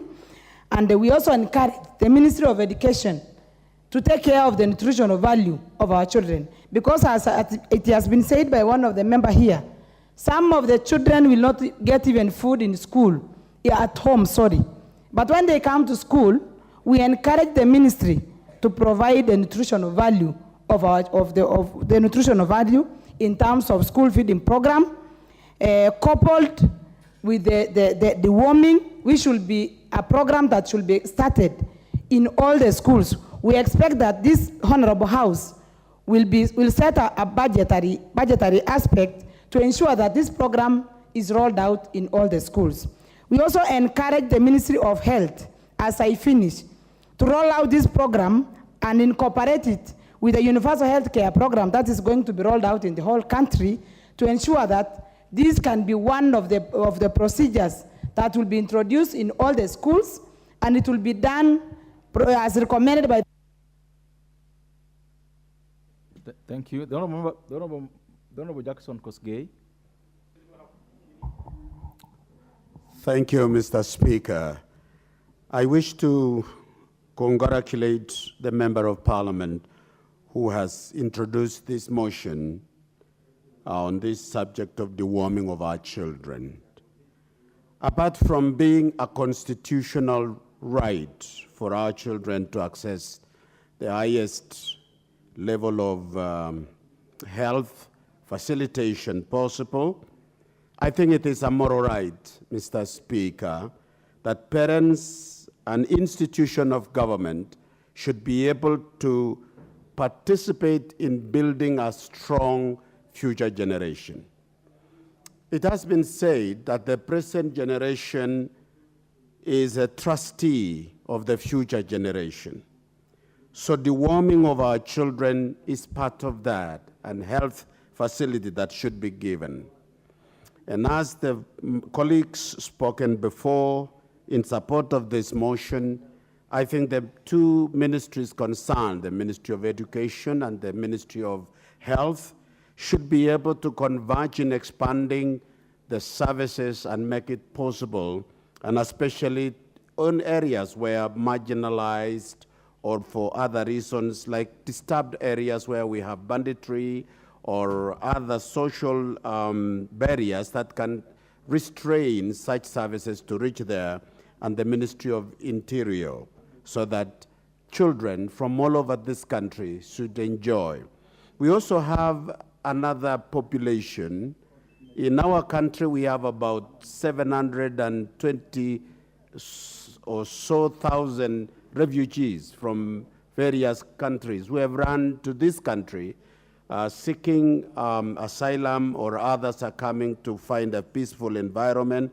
I think the ministry should be able, in conjunction with World Health, to make sure that even the children growing in that environment access the same services, Mr. Speaker. With that, I support the motion. Thank you. Member for Mias East. Okay. Speaker, first I just want to begin by thanking the mover of the motion. As we know that deworming is one of the key issues that affects most of the children in our most of the rural schools where we are representing, and you realize that with this kind of deworming, if we don't do it, it affects even our children to get infected, to be chronic to other diseases. So I do believe that by moving forward and implementing this program for the deworming across all the children in all our institutions, is going to be a major boost, even to enable our children to concentrate in class, because we know this one will affect even the performance of children in our institutions. And then you'll also realize that as a member of parliament, as much as we are also putting on this motion so that we can facilitate and enable the government to implement this program of deworming of children, we also, as members, because we are entitled to make sure that all our primary schools, they are well equipped, because that's why you realize that I, as a member of parliament, that have focused more on the issues of the health of our children by bringing in the issues of building the toilets in our schools, and we'll ask even the CDF board, for which is now concerned with the issues of funding, that they allow members even to build more toilets in our institutions, primary schools, and even our secondary schools. This one will boost the health of our children as we also as we also continue seeing the government implementing this program of deworming children. So, Mr. Speaker, I move the motion and support it 100%. Thank you. Member for Embu County.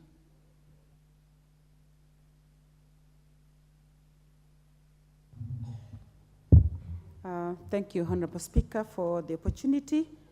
I also rise to add my voice to this important motion that has been brought to this House by Honorable Waithaka, and I wish to state that it is the right of every person to access good health care. And when we talk about this motion on national policy on deworming of school-going children, Honorable Speaker, allow me to say that it's not only the school-going children, even grown-ups, even members of this house. When is the last time that you decided to deworm yourself?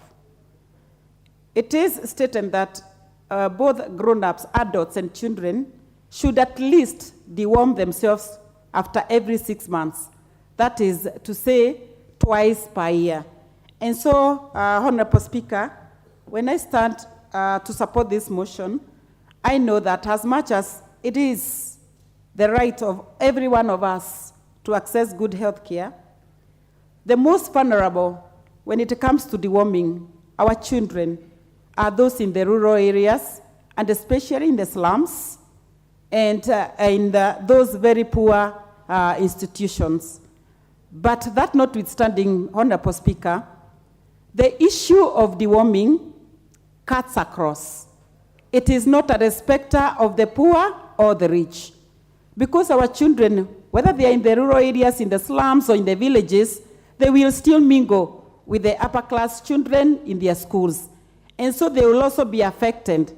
So, Honorable Speaker, as we task the government to ensure that this program is rolled in our schools, we also need to have the fact that we need to have water, sanitation in the schools, so that at least there can be a hand-washing culture in our various schools, whether in the rural areas or in the urban areas, because the issue of deworming, it cuts across. And therefore, Honorable Speaker, I know that failure to deworm, and if you are affected, and as our children, they will not be able to concentrate in their schools, their feeding will be affected, they will also have no immunity in them, and their uptake, nutritional uptake, will be compromised.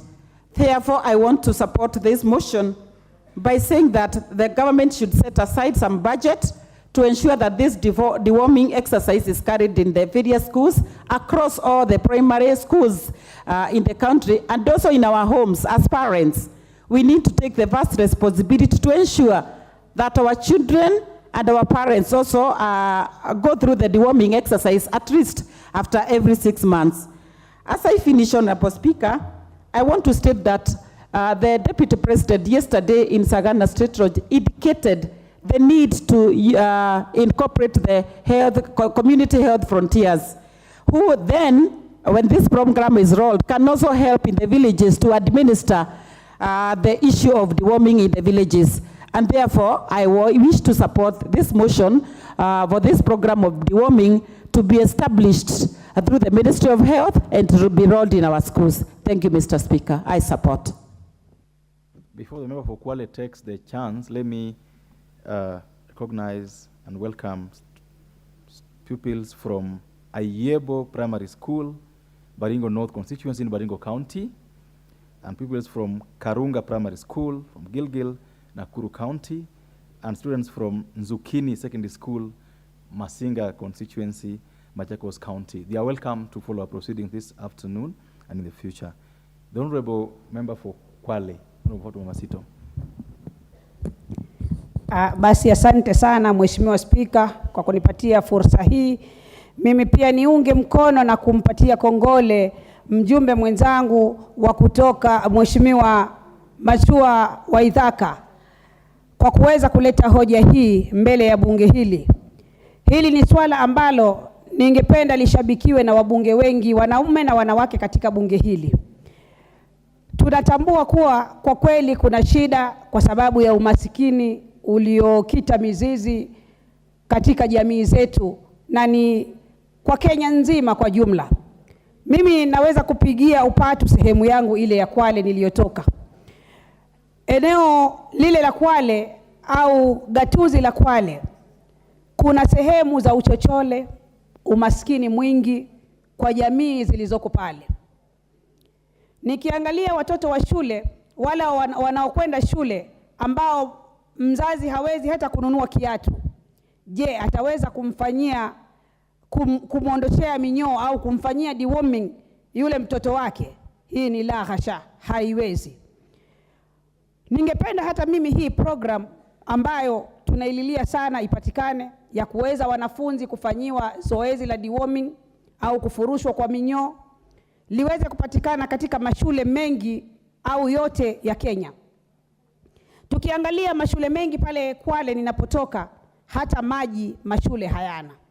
Wanafunzi wanapokwenda haja wakitoka pale au wakienda msalani, wanapotoka pale tunajiuliza mikono yao huwa wamejipangusa na nini au wamefanya nini. Anatoka pale mtoto anakwenda kula chakula, anakwenda kula matunda ambapo hajasafisha mikono yake vile inavyopasa isafishwe. Mheshimiwa Spika, Mheshimiwa Spika, hii mimi naipigia upatu na naiunga mkono motion hii. Taifa hili kupitia kwa Wizara ya Afya tuweze kuwafanyia watoto wetu hii deworming, kufurushwa kwa minyoo, waweze kutolewa minyoo watoto wa chini ya miaka 10 kuja chini. Ni jambo ambalo litatuvutia sana sisi wabunge na litatujenga, na pia tutaweza kudhibiti afya ya watoto wetu. Nikiangalia utaweza kuona mtoto amekonda kabisa, unafikiria ana maradhi gani ambayo yanamsibu, lakini ni sababu ya kuwa afya yake haijaangaliwa, na tunajua mtoto mdogo lazima aweze kutibiwa minyoo ndio aweze kupata afya nzuri kwa maisha mazuri, ndio kesho na yeye aweze kusimama mbele ya bunge kama hivi, aweze kuwa mtu mkubwa, aweze hata kuwa governor, aweze kuwa waziri, lakini lazima apate afya nzuri. Mheshimiwa Spika, Mheshimiwa Spika, ninamuunga mkono mjumbe aliyeweza kuleta hoja hii iweze kuratibiwa na kufikiriwa na serikali yetu ya Kenya. Asante sana Mheshimiwa Spika, na ninaunga mkono hoja hii. Asante sana Mheshimiwa Masito. Honorable members, the mover on this motion will be called upon to reply the next time it's noted in the order paper. Members, time now being 1 p.m. This House stands adjourned until today, afternoon today, Wednesday, 9th August 2023 at 2:30 p.m.